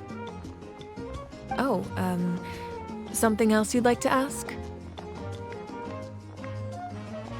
The Abyss is the most formidable enemy in all of Teyvat. In the beginning, it took failure and tragedy to even begin to learn how to fight back. All of the methods you've seen in other nations were developed based on experience and insight passed down over generations. We know them to work, but few of us actually understand why. It's the same for the method we use here in Natlan.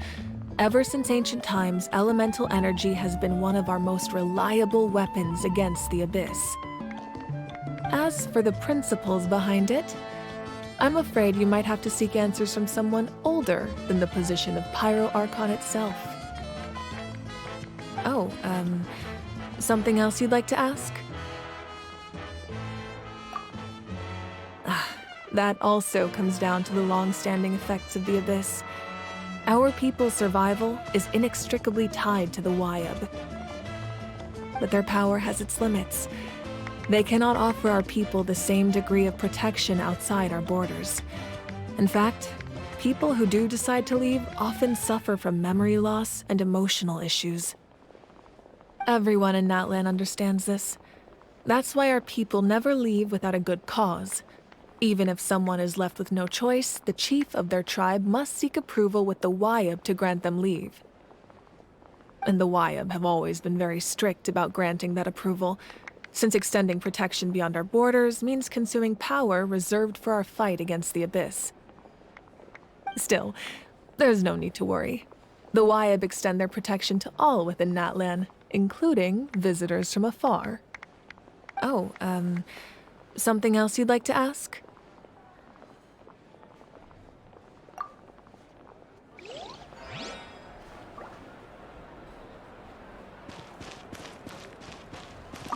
It's rare to meet travelers as strong and brave as yourselves. Anyway. Oh, we actually went— Yeah. The Abyss has likely sent—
we go.